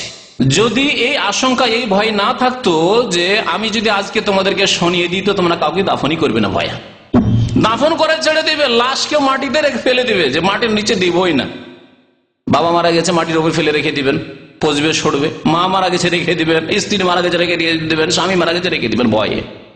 যদি তোমাদেরকে কবর অবস্থা শুনিয়ে দিই, মুসলিম শরীফের হাদিস। বলছেন নবী সাল্লাল্লাহু আলাইহি ওয়াসাল্লাম, আল্লাহ তাদাফানু, আমার এই আশঙ্কা ভয় যদি না হইতো যে তোমরা দাফন করা ছেড়ে দিবে, মাইয়াতকে মৃতকে দাফন করা ছেড়ে দিল, দাআউতুল্লাহ, তবে আল্লাহর কাছে আমি দোয়া করতাম, আইয়ুসমিআকুম মিন আযাবিল কবরি আল্লাযী আসমা মিনহু, যেই কবরের আযাব আমি শুনতে পাচ্ছি, এই পশু এই খচ্চর শুনতে পাচ্ছে, সেটা তোমাদেরকেও শোনাই দিতাম। কিন্তু ভয় যদি তোমরা শুনতে পাও তো এত ভীত সন্ত্রস্ত হয়ে যাবে যে কেউ কাউকে দাফন করবে না, মাটিতে দাফনই করবে না। সুম্মা আকবালা আলাইনা বিওয়াজহি, তারপর নবী করিম সাল্লাল্লাহু আলাইহি সাল্লাম ফিরে দেখলেন সাহাবায়ে কেরামদেরকে আর বললেন, তাআউযু বিল্লাহি মিন আযাবিন নার, জাহান্নামের আযাব থেকে আল্লাহর কাছে আশ্রয় কামনা করো। কালু সাহাবারা নাউযু বিল্লাহি মিন আযাবিন নার, বললেন তাআউযু বিল্লাহি মিন আযাবিল কবর, কবর আযাব থেকে আল্লাহর কাছে পানাহ চাও, আশ্রয় কামনা করো। সাহাবারা নাউযু বিল্লাহি মিন আযাবিল কবর, তাআউযু বিল্লাহি মিনাল ফিতানি মা যাহারা মিনহা ওয়া বাতান, ফিতনা থেকে, প্রকাশ্য অপ্রকাশ্য গোপনীয় সমস্ত রকমের ফিতনা আপদ বিপদ থেকে আল্লাহর কাছে তোমরা পানাহ চাও, আশ্রয় চাও। সাহাবায়ে কেরাম সেই দোয়া, নাউযু বিল্লাহি মিনাল ফিতানি মা যাহারা মিনহা ওয়া বাতান। নবী সাল্লাল্লাহু আলাইহি ওয়াসাল্লাম চতুর্থবারে বললেন, তাআউযু বিল্লাহি মিন ফিতনাতিদ দাজ্জাল, দাজ্জালের ফিতনা থেকে, দাজ্জালের সমস্যা থেকে, দাজ্জালের ঈমান হরণ করা থেকে আল্লাহর কাছে তোমরা পানাহ চাও। সাহাবারা বলেন, নাউযু বিল্লাহি মিন ফিতনাতিদ দাজ্জাল, দাজ্জালের ফিতনা থেকে আল্লাহ তোমার আশ্রয় কামনা করি। সহিহ মুসলিমের হাদিস। এই হাদিস দ্বারা বুঝতে পারলাম যে কবর আযাব হওয়ার মুখ্য কারণ হচ্ছে শিরক। এছাড়া যতগুলি কাবিরা গুনাহ রয়েছে, আরেকটি হাদিসে রয়েছে 2 কবরে আযাব হচ্ছিল, বুখারী মুসলিম শরীফের হাদিস। নবী করিম সাল্লাল্লাহু আলাইহি ওয়াসাল্লাম শুনতে পেলেন এখানেও, ফাসামিয়া সাওতা ইনসানাইনি ইউআযাবানি ফি কুবুরিহিমা, 2 মানুষের আওয়াজ শুনতে পাচ্ছেন যে কবরে তাদের আওয়াজ হচ্ছে, আযাব চিৎকার করছে, কবর আযাব হচ্ছে। নবী করিম সাল্লাল্লাহু আলাইহি ওয়াসাল্লাম শুনতে পাচ্ছেন, বলে ইন্নাহুমা লা ইউআযাবানি ওয়া মা ইউআযাবানি ফি কাবীর, এদেরকে আযাব হচ্ছে কিন্তু খুব বড় কাজ নয়, কাবিরা গুনাহ, কিন্তু এমন বড় মুশকিল কাজ ছিল না, ইচ্ছা করলে তারা এই কাবিরা গুনাহ থেকে বাঁচতে পারত, সহজ ব্যাপার ছিল। তারপরে সংক্ষেপে বলছেন নবী করিম বলেন, আম্মা আহাদুহুমা ফাকানা ইয়ামশি বিন নামিমা, তাদের একজন চুগলখড়ি করে বেড়াইত। চুগলখড়ি করা মানে ফিতনার জন্য, লড়াই ঝগড়া বিবাদ লাগিয়ে দেওয়ার জন্য একজনের কথা আর একজনের কাছে পৌঁছে দেওয়া। কখনো হয়তো আমি বা আপনি কোনো ব্যক্তি, কোন একটি লোকের কোন দোষ একটা উল্লেখ করলেন, বললেন কিছু, যেটা ও শুনলে হয়তো খারাপ লাগবে, হয়তো কাজকর্মে কোনো জায়েজও হইতে পারে, না জায়েজও হইতে পারে। অনেক সময় প্রয়োজনে বিবাহ শাদী লাগছে, আর জিজ্ঞাসা করছে, ভাই ওই ছেলে বিয়ে করতে চায়, তাকে বিয়ে দেওয়া যাবে? তাহলে আসল কথা বলতে হবে। এই গীবত জায়েজ, এটাকে গীবত সম্পর্কে আলোচনা করেছি। আর আরেকজন লোক এসে শুনছিল এরকম যে ওই যে বিয়ের জন্য যে দেখতে, জামাই দেখতে এসছে বা মেয়ে দেখতে এসছে, ওদেরকে বললো যে না, মেয়েটি ভালো নয়, ছেলেটি ভালো নেই। শুনে গিয়ে ওই মেয়ের বাড়িতে বা ছেলের বাড়িতে গিয়ে জানিয়ে দিল, আর জানো তোমাদের বিয়েটা কেন ভাঙলো? এই জন্যই তো ভাঙলো, ওই যে লোকটি জানছো না, ওই যে অমুক হাফেজ সাহেব, ওকে জিজ্ঞাসা করেছিল যে লোকটি কেমন, মেয়েটি কেমন, বলছে না ভালো না, খবরদার এখানে বিয়ে দিয়েন না, সমস্যা হবে। আর কি না হইতে পারে বলুন? মারামারি, জীবনও নিয়ে নিতে পারে, আমাদের বিয়ে ভাঙালি তুই, সারা জীবনের জন্য শত্রুতা। এই হচ্ছে চুগলখড়ি। তাহলে ফিতনা লাগাবার জন্য, ঝগড়া বিবাদ লাগাবার জন্য যদি একের কথা অন্যকে পৌঁছানো হয়, তার নাম হচ্ছে চুগলখড়ি। কিন্তু সংশোধনের জন্য যদি কারো কথা পৌঁছানো হয়, অথবা কারো উপকার করার জন্য, ভাই আমার একটা মেসেজ আছে, খবর আছে, তো অমুক ভাই ওর কাছে টেলিফোন নাই, খবরটা পৌঁছে দিন যেন এই কাজটি করে, ভালো না মন্দ কাজ? ভালো কাজ, কারণ আপনি ফিতনা লাগাবার জন্য করেন, উপকার করার জন্য করেছেন। তাহলে ফিতনা, ঝগড়া বিবাদ লাগাবার জন্য যে একের কথা অন্যকে পৌঁছানো, তার নাম হচ্ছে নামিমা, চুগলখড়ি করা, কাবিরা গুনাহ। এর মাধ্যমে সম্পর্ক খারাপ, আপনজনদের মাঝে সম্পর্ক খারাপ হয়ে যায়। জি। আর আরেকজন কি করতো, লা ইয়াস্তাতিরু মিনাল বল, পেশাব করার সময় পর্দা করতো না, দাঁড়িয়ে পেশাব করা শুরু করতো যেখানে সেখানে। এক শ্রেণীর প্যান্ট পরা লোকের আছে, দাঁড়িয়ে যেখানে সেখানে পেশাব করছে, অথবা বসে করলেও দেখবেন নদীর আশেপাশে, নদীর পাড়ে যারা বাস করে তারা কি করে, নদীর পাড়ে কত লোক আসছে আর যাচ্ছে, আর মাথা নিচে করে পায়খানে বসে গেছে, দেখেছেন এরকম দৃশ্য? যেখানে নদী আছে, নদী এলাকার লোকেরা সব জানে, মাথা নিচে করে, চোখে চোখে না দেখলি হলো, 4 চোখে এক জায়গায় না হইলি হলো, বসে গেছে, পেশাব পায়খানা করতে বসে গেছে, আর ওদিকে ওদিক দেখা দেখে না, সবাই দেখছে তাকে। যেটি হচ্ছে কাবিরা গুনাহ, কবর আযাবের কারণ। পেশাবের সময়, পায়খানার সময় পর্দা করতো না।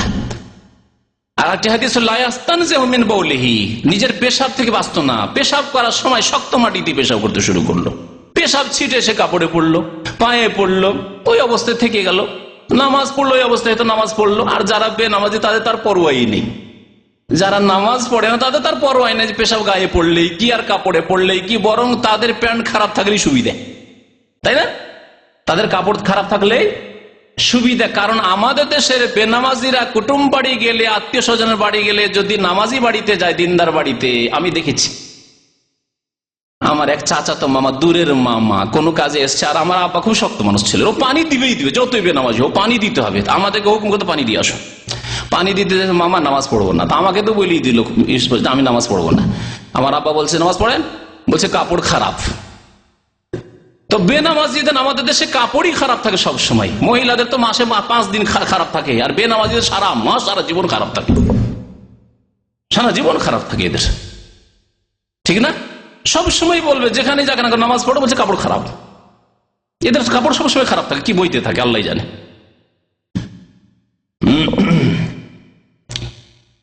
তো নবী করিম সাল্লাল্লাহু আলাইহি সাল্লাম এই হাদিসে কবরের আযাবের কারণের কথা উল্লেখ করলেন। এছাড়া আর একটি বিষয় আছে, কিন্তু 10টা বেজে গেছে, গুরুত্বপূর্ণ বিষয়, খুব সংক্ষেপে আমি বলে দিচ্ছি বিষয়টি। সেটা হচ্ছে কবরের আযাব সম্পর্কে যারা সন্দিহান, দেখতে পায় না কেমন করে মানব, যারা ইসলামের ধার ধারে না, জাতিতে মুসলমান, নামে মুসলমান, তাদের সন্দেহ এইরকম স্বাভাবিক ব্যাপার। দেখতে পাই না কেমন করে বিশ্বাস করবো কবরের আযাব হচ্ছে না হচ্ছে না? হুজুরদের কথা, আরে হুজুরদের কথা না, হুজুরদের হুজুর, আপনাদের হুজুর মুহাম্মদ রাসূলুল্লাহ সাল্লাল্লাহু আলাইহি সাল্লামের কথা, যাকে কাফের আবু জাহাল, আবু লাহাব যারা ঈমান নিয়ে আসেনি, তারাও বলেছিল as-সাদিক আল-আমিন, চিরসত্য এবং বিশ্বস্ত, তারা এই উপাধি দিয়েছিল মক্কার কাফেররা। যদি কালেমা লা ইলাহা ইল্লাল্লাহ তিনি না নিয়ে আসতেন তাদের কাছে, তাহলে তারা তাকে সাদেক আমিন এই উপাধি দিয়েছিল, এবং টাকা পয়সা আমানত সব জমা রাখতো নবী করিম সাল্লাল্লাহু আলাইহি ওয়াসাল্লামের বাড়িতে। তিনি বলেছেন। তো এই বিষয়টি খুব সংক্ষেপে বলে দিচ্ছি, এই সন্দেহ কেমন করে দূর করে। প্রথম কথা এই সংবাদ দিয়েছেন চিরসত্যবাদী যিনি মুহাম্মদুর রাসূলুল্লাহ সাল্লাল্লাহু আলাইহি ওয়াসাল্লাম। কোরআনে ইঙ্গিত রয়েছে, আয়াতগুলি বলেছি আর ফিরাচ্ছি, আর হাদিসে স্পষ্ট রয়েছে যে কবরে আযাব হয়, কবরে নিয়ামত হয়। সৎ লোকদের জন্য আল্লাহর নিয়ামত রয়েছে, অসৎ লোকদের জন্য আযাব রয়েছে। দ্বিতীয় বিষয় হচ্ছে যে ঈমানের একটি মৌলিক শর্ত হচ্ছে না দেখে বিশ্বাস করা। আল্লাযীনা ইউমিনুনা বিল গায়ব, আল্লাহ সূরা বাকারা প্রথম দিকে বলেছেন না দেখে ঈমান নিয়ে আস। দেখিয়ে দিলে পরীক্ষাই থাকতো না। আল্লাহ যদি শুনিয়ে দিতেন কবরের আযাব, যদি দেখিয়ে দিতেন, একবার জীবনে দেখিয়ে দিলে, তাহলে বেনামাজি থাকতো না, দেশে থাকতো না। যে একবার শুনে নেবে, একবার দেখে নেবে, জীবনে বেনামাজি হইতে পারে না, বরং রাত্রে গিয়ে ঘুম আসবে না, তার সারা রাত, সারা জীবন ঘুম আসবে না। হাই কি হবে? আল্লাহ দেখিয়ে দিয়ে পাশ করাবেন না, শুনিয়ে দেওয়া হয়েছে, প্রস্তুতি নয়। প্রশ্নগুলি যদি ইউনিভার্সিটির প্রশ্নগুলি যদি দেখিয়ে দেওয়া হয় যে এগুলি তোমাদের পরীক্ষায় আসবে, তারপরে যদি পরীক্ষা না হয় তো কোনো লাভ আছে? দেখিয়ে দেওয়া হয়েছে প্রশ্ন, আউট করে দেওয়া হয়েছে প্রশ্ন, তাহলে প্রশ্ন আউট করলে তো লাভ নেই। আল্লাহ পাক না দেখে ঈমানের শর্ত লাগিয়েছেন, আল্লাহকে দেখেননি। তারপরে শুধু কবর আযাব সম্পর্কে কেন, যে ব্যক্তি কবর আযাবকে না দেখি না সেজন্য অস্বীকার, আল্লাহকে দেখেছে নাকি? আল্লাহকে দেখেনি। ওহী দেখেছে যে কোরআন নাযিল হয়েছে আল্লাহর পক্ষ থেকে, লৌহে মাহফুজ থেকে, দেখেনি, তাহলে কেমন করে বিশ্বাস করছেন? নবী বলছেন আমার কাছে ওহী হচ্ছে, কেমন করে বিশ্বাস করলেন? 5 ওয়াক্ত নামাজ মেরাজ থেকে নিয়ে আসেন, আপনি দেখেছেন না? কেউ দেখেছে? কোন সাহাবী দেখেছেন যে 5 ওয়াক্ত নামাজ মেরাজ থেকে নবী সাল্লাল্লাহু আলাইহি ওয়াসাল্লাম নিয়ে আসেন? কেমন করে মানলেন আপনি? জান্নাত দেখেছেন? জাহান্নাম দেখেছেন? কিছুই দেখেননি। তাহলে না দেখে ঈমান নিয়ে আসা ছাড়া কোনো উপায় নেই, আর মুমিন মুসলিম হতে পারবে না। দুটি বিষয় বললাম। তৃতীয় বিষয় শুনেন, শাহ ওলিউল্লাহ মুহাদ্দিস দেহলভী রাহমাতুল্লাহ আলাইহি বলেছেন যে কবরের আযাবটি ঠিক স্বপ্নের মতো। যেমন স্বপ্নে একজন লোক শুয়ে আছে, এখানে ঘুম চলে এসছে, অনেক সময় বসে বসে স্বপ্ন দেখে, দেখে না? বসে বসে যে ঘুম চলে আসে অতি স্বপ্ন দেখছে।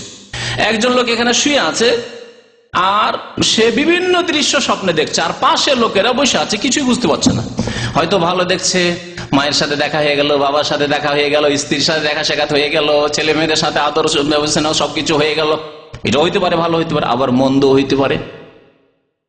ঢাকা এয়ারপোর্ট থেকে নেমে যাচ্ছিল, আর ছিনতাইকারীরা ধরলো, আর দিয়ে পেটে চাকু ঢুকিয়ে দিল, আর চিল্লাচ্ছে মাগো মাগো বাঁচাও বাঁচাও বাঁচাও করে চিল্লাচ্ছে। এরকম হয় না অনেক সময়? বাঁচাও বাঁচাও, বা চোরে তাড়ছে, ডাকাতে তাড়ছে, এগুলো তো আমরা দেখি, যখন তখন দেখি এরকম স্বপ্ন। চোর ডাকাতে শত্রুতে তাড়ছে আর পালিয়ে চলে যাচ্ছি, পালাচ্ছি, বাঁচাও বাঁচাও, পালাইতেও পারছি না, চিৎকার করছি, কেউ শুনছে কি শুনছে না কিছু বুঝতে পারছি না। পাশে লোক বসে আছে, এতগুলো লোক কেউ শুনতে পান? যেই লোক স্বপ্ন দেখছে আর তাকে চোর ডাকাতে মারধর করছে, টাকা পয়সা ছিনতাই করছে, জীবন নিয়ে নিচ্ছে, খুন করছে, কিছু বুঝতে পারেন আপনারা? পাশে বসে কিছুই বুঝতে পারে না কি হচ্ছে না হচ্ছে। তাহলে দুনিয়াতে স্বপ্নের অবস্থায় যখন আপনি বুঝতে পারছেন না যে কেমন করে এটা হচ্ছে, তাহলে কবর আযাবের কথা কি বুঝবেন আপনি, যেটা পরলৌকিক বিষয়, আখিরাতের বিষয়। 4 নম্বরে একটি কথা বলে শেষ করে দেবো, সেটা হচ্ছে দুনিয়ায় বহু জিনিস রয়েছে, অনেক বিষয় রয়েছে বা অনেক বস্তু রয়েছে যে সম্পর্কে আমরা না দেখে বিশ্বাস করি, না দেখে বিশ্বাস করি। বিদ্যুৎ দিয়ে শুরু করি। বিদ্যুৎ, এই যে তারের মধ্যে কি আছে? কারেন্ট আছে, দেখতে পাচ্ছেন কারেন্ট?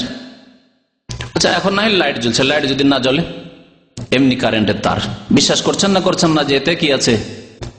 কারেন্ট আছে, বিশ্বাস করছে, যেখানে কারেন্ট সাথে জড়ানো আছে তার, বিশ্বাস করছেন আপনারা একবারে 100% বিশ্বাস এর মধ্যে কারেন্ট আছে। তারপরে আবার 110 220 কোন একটা আছে, হয় 110 আছে না হয় 220, তাও বিশ্বাস করছেন। আপনি কোনদিন দেখতে পাচ্ছেন তারের মধ্যে যে 110 লেখা আসছে আর 220 লেখা আসছে, বিশ্বাস করছেন না। তারপরে এটাও বিশ্বাস করছেন যে এতে যদি হাত দিই তাহলে আমাকে ধরে নেবে, মেরে দিবে, জীবন চলে যাবে, বিশ্বাস করছেন আপনি। এটাও বিশ্বাস করছেন যদি আমি বিশেষ অবস্থায়, যারা ইলেকট্রিশিয়ান তারা বেশি বুঝি, বিশেষ অবস্থায় থাকি, কিসের? শুকনো কাঠের ওপর পা দিয়ে, শুকা কাঠের ওপর পা দিয়ে যদি থাকি আর যদি কারেন্টে হাত দেয় তো ধরবে? ইঞ্জিনিয়ার সাহেব ধরবে কি? ধরবে না। এটাও বুঝছেন যে শুকনো কাঠের ওপর পা দিয়ে আছি, সেই জন্য কারেন্ট, ওই তারে হাত দিয়েছেন, ধরবে না আপনাকে, বিশ্বাস করছেন। এটা বিশ্বাস করেন না? বিশ্বাস করছেন। আর যদি ভিজা থাকে, কাঠটা ভিজা আছে, মাটির কোন রকমের আর্থ পাচ্ছে, রস পাচ্ছে, তাহলে ধরবে না? ধরবে না? ধরবে। এগুলো সব কথা বিশ্বাস করছেন মানুষের তৈরি করা বিদ্যুৎ সম্পর্কে, আর আল্লাহ পাকের তৈরি করা কারখানা, কবরের দৃশ্য আর আখিরাতের দৃশ্য, সে সম্পর্কে আপনি ঈমান নিয়ে আসবেন না, আর এমনিতেই মুসলমান হয়ে যাবেন আপনি। তাহলে দুনিয়ার বহু ক্ষেত্রে আমরা বিশ্বাস করি। আজকে না কালকে কি আমাদের এক ভাই বলছিল যে বঙ্গোপসাগরে তুফান আসছে, তুফান এসেছে, হয়তো অনেকের কাছে খবর আছে, তুফান আসছে আর কাছাকাছি চলে এসেছে, আর বাংলাদেশের উপরে আক্রমণ হতে পারে, হ্যাঁ, এর প্রভাব পড়তে পারে, ঠিক না? শুনেছেন না? কি করে বিশ্বাস করে নিচ্ছেন আপনি? মানুষে বললো একজন, আমি একজনের কাছে শুনেছি, তার কথা বিশ্বাস করেছি, 10 জন বললো, তার কথা বিশ্বাস করলেন। আর মুহাম্মদুর রাসূলুল্লাহ সাল্লাল্লাহু আলাইহি ওয়াসাল্লাম কবর আযাবের কথা বলছেন, তার কথা বিশ্বাস করবেন না আপনি? আল্লাহ পাক বলছেন, তার কথা বিশ্বাস করবেন না আপনি? আম্বিয়া কেরাম সবাই বলেছেন, তাদের কথা বিশ্বাস করবেন না আপনি? কার কথা বিশ্বাস করবেন আপনি? আরো বলি এইরকম যারা সংশয় রয়েছে, কুফরিত রয়েছে, তাদেরকে যে আপনার মায়ের কথায় আপনি বিশ্বাস করেছেন, আমার মায়ের কথা আমি বিশ্বাস করেছি, এটা আমার বাবা, বিশ্বাস করিনি। কেউ কি দেখেছেন যে আসলে বাবা কিনা? কেউ দেখেননি। তারপরে বিশ্বাস করে ছোট থেকে যখন মুখ ফুটেছে 2 বছর 2.5 বছর, তখন বলছে যে এটা তোমার আব্বা, এটা তোমার আব্বা, ওই আব্বা আব্বা কোথায়, এত আব্বা করছে, আব্বাই বলছি সারা জীবন। আর পুরো ইমান বিশ্বাসে যে এটাই আমার আব্বা, বিশ্বাস করছেন মায়ের কথা। তারপরে আত্মীয় স্বজন, খালা, ফুফু, নানি, না দাদি, এসব বলেছে, এরা বলেছে যে এটা তোমার আব্বা, এটা তোমার আম্মা, এসব বিশ্বাস করেছেন আপনি। দুনিয়া আমরা সব কথাই বিশ্বাস করি, কিন্তু আখিরাতের ক্ষেত্রে যখন আসে তখন শয়তান আমাদের অনেককে গুমরাহ করে দেয়, পথভ্রষ্ট করে দেয়। যখন কবরের জীবনের কথা আসে তখন শয়তান আমাদের অনেককে গুমরাহ, পথভ্রষ্ট করে দেয়। আল্লাহ যেন আমাদেরকে ঈমান সুন্দর করা তৌফিক দান করেন। আল্লাহ আমাদের কবরের জীবন যেন সুখী করেন, আমাদের আখিরাতের জীবন সুখী করেন। আল্লাহ দুনিয়াতে আমাদেরকে সুখী করেন। রব্বানা আতিনা ফিদ দুনিয়া হাসানা ওয়া ফিল আখিরাতি হাসানা ওয়া কিনা আযাবান নার। ربنا ظلمنا انفسنا وان لم تغفر لنا وترحمنا لنكونن من الخاسرين ربنا هب لنا من ازواجنا وذرياتنا قرة اعين واجعلنا للمتقين اماما وصلى الله على نبينا محمد وعلى اله وصحبه اجمعين। আচ্ছা, আমাদের এক ভাই এখানে আসেন, ওনার আম্মা ইন্তেকাল করেছে, দোয়া চেয়েছে আপনাদের কাছে, দোয়া করেন আল্লাহ যেন তাকে জান্নাতবাসী করে, তার গুনাহ খাতা মাফ করে, তার কবরের বালা মুসিবতকে যেন দূর করে, কবরের পরীক্ষা আল্লাহ যেন পাশ করার তৌফিক দান করেন, আমিন। এমন কোন স্থান আছে কি যেখানে কবর দিলে আযাব হয় না? জানা নেই এমন। তবে মদিনায় ইন্তেকালের ফজিলত রয়েছে, কিন্তু বেআমলদের জন্য নাই। যাদের আমল সৎ আমল রয়েছে, অতিরিক্ত মদিনায় যদি ইন্তেকাল হয় তার ফজিলত রয়েছে। জি, মদিনার ফজিলত সম্পর্কে ইনশাআল্লাহ তার বিস্তারিত বক্তব্য করব। আর বাকি এমন কোন স্থান নেই যে স্থানে কবর দিলেই আযাব হবে না, না, এমন কিছু নেই। এছাড়া অনেক বিভ্রান্তিকর কথাবার্তা, শিরকি কুফরি বিদআতি কথাবার্তা রয়েছে, যে পীরের সাজরানামা লিখে দেয়, পীরের সিলসিলা লিখে দেয় মুরিদদেরকে, যে এটা যদি কাফনে বেঁধে দেয় তাহলে মুনকার নাকির এসে ওটা খুলে দেয়। আরে হ্যাঁ, পীরের সাজরানামা আছে, আর জিজ্ঞাসাই করবে না। মান রাব্বুকা মা দীনুকা, মান নবী জিজ্ঞাসা করবে না। এইসব কথাবার্তা রয়েছে পীরতন্ত্রে।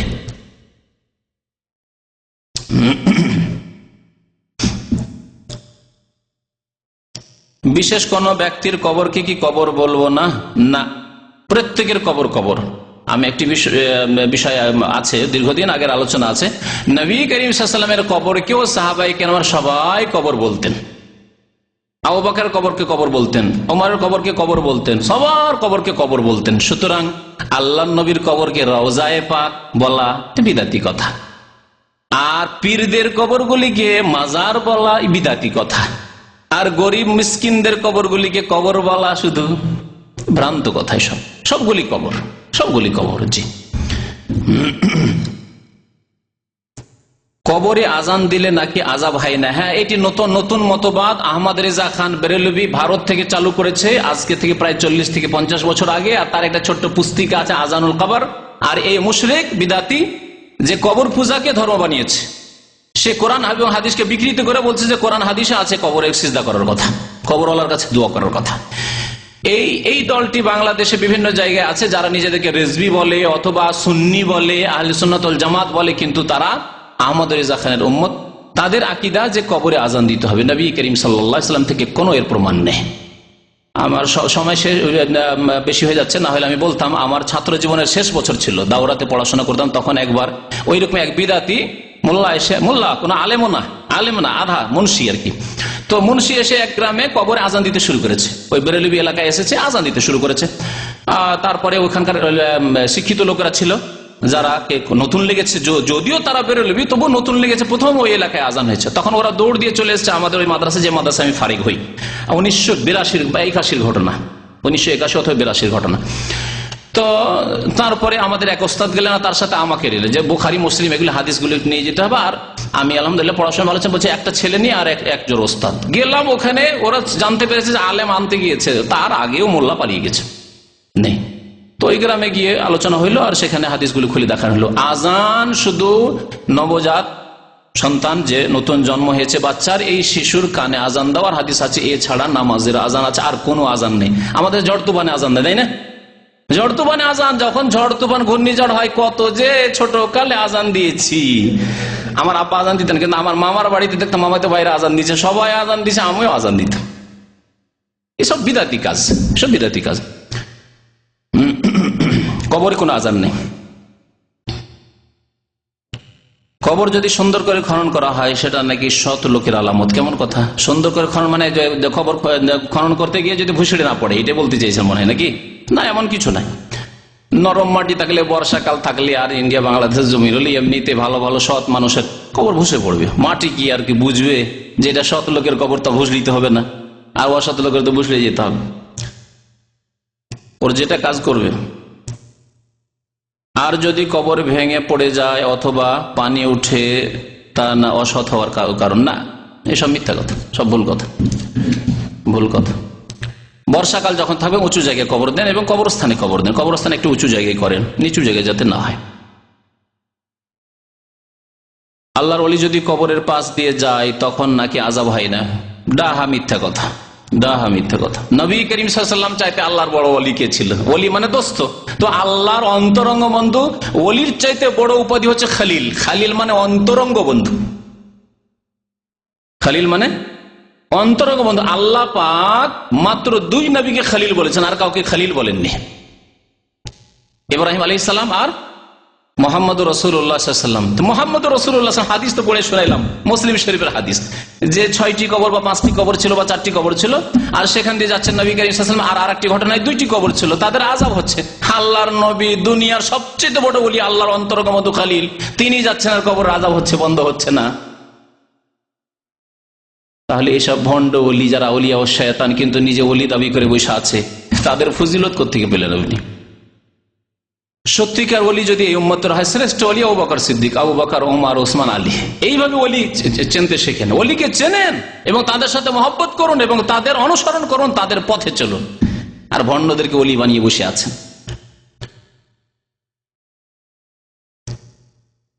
যারা কবর খনন করবে তাদের কি গোসল করতে হবে? কবর খনন করার ক্ষেত্রে নেই, যারা গোসল দিবে, একটি হাদিস আছে যারা গোসল দিবে তারা গোসল করবে, এই গোসল করা সুন্নাত। জি।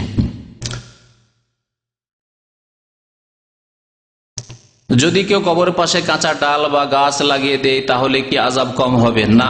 তবে নবী করিম সাল্লাল্লাহু আলাইহি সাল্লাম গাছ লাগাননি, ডাল পুঁতেছিলেন দুটো, যখন ওই 2টি কবরে, সময়ের স্বল্পতার জন্য ওই হাদিসটাকে সংক্ষেপ করে দিচ্ছি, তাদের 2টো খেজুরের ডাল কেটে পুঁতে দিয়েছিলেন আর বলেছিলেন যে লাআল্লাহু আন ইউখাফফাফা আনহুমা মা লাম ইয়াইবিসা, আমি আল্লাহর কাছে আশা করি যে যতক্ষণ এইগুলি শুকায়নি, যতদিন শুকায়নি এই ডালগুলি, ততদিন কবরের আযাব কি হবে? শেষ হয়ে যাবে না, ইউখাফফিফ, হালকা হবে বলেছিলেন। তারপরে যতদিন শুকায়নি বলা হচ্ছে কেন?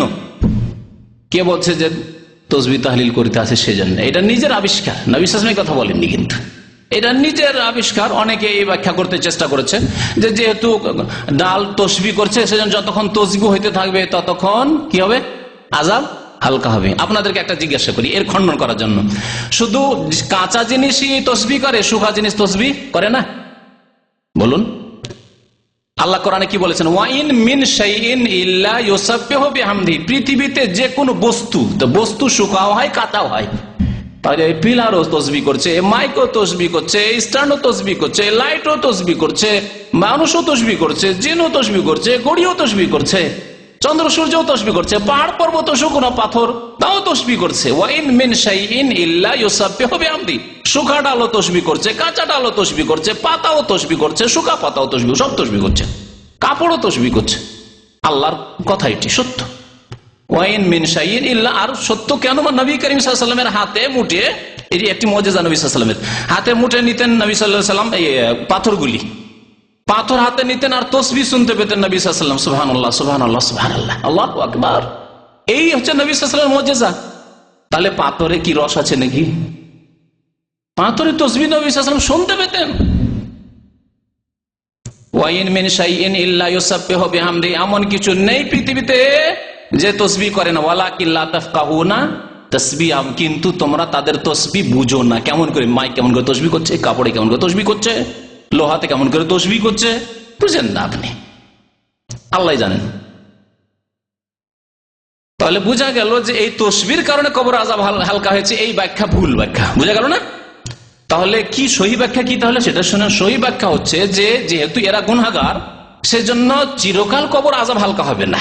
তো নবী করিম সাল্লাল্লাহু আলাইহি ওয়াসাল্লাম দোয়া করলেন এবং যে ডাল গেড়ে দিলেন, এই যে কদিন ডালটা শুকা থাকবে সে কদিন হালকা থাকবে, তারপরে কবর আযাব তাদের যেহেতু কাফফারা হইতে হবে, পাপ করেছে, পাপের শাস্তি পেতে হবে না, যে পাপের শাস্তি আবার চলতে থাকবে চলতে থাকবে, তারপরে পাপ শেষ হয়ে গেলে তখন মাফ হয়ে যাবে।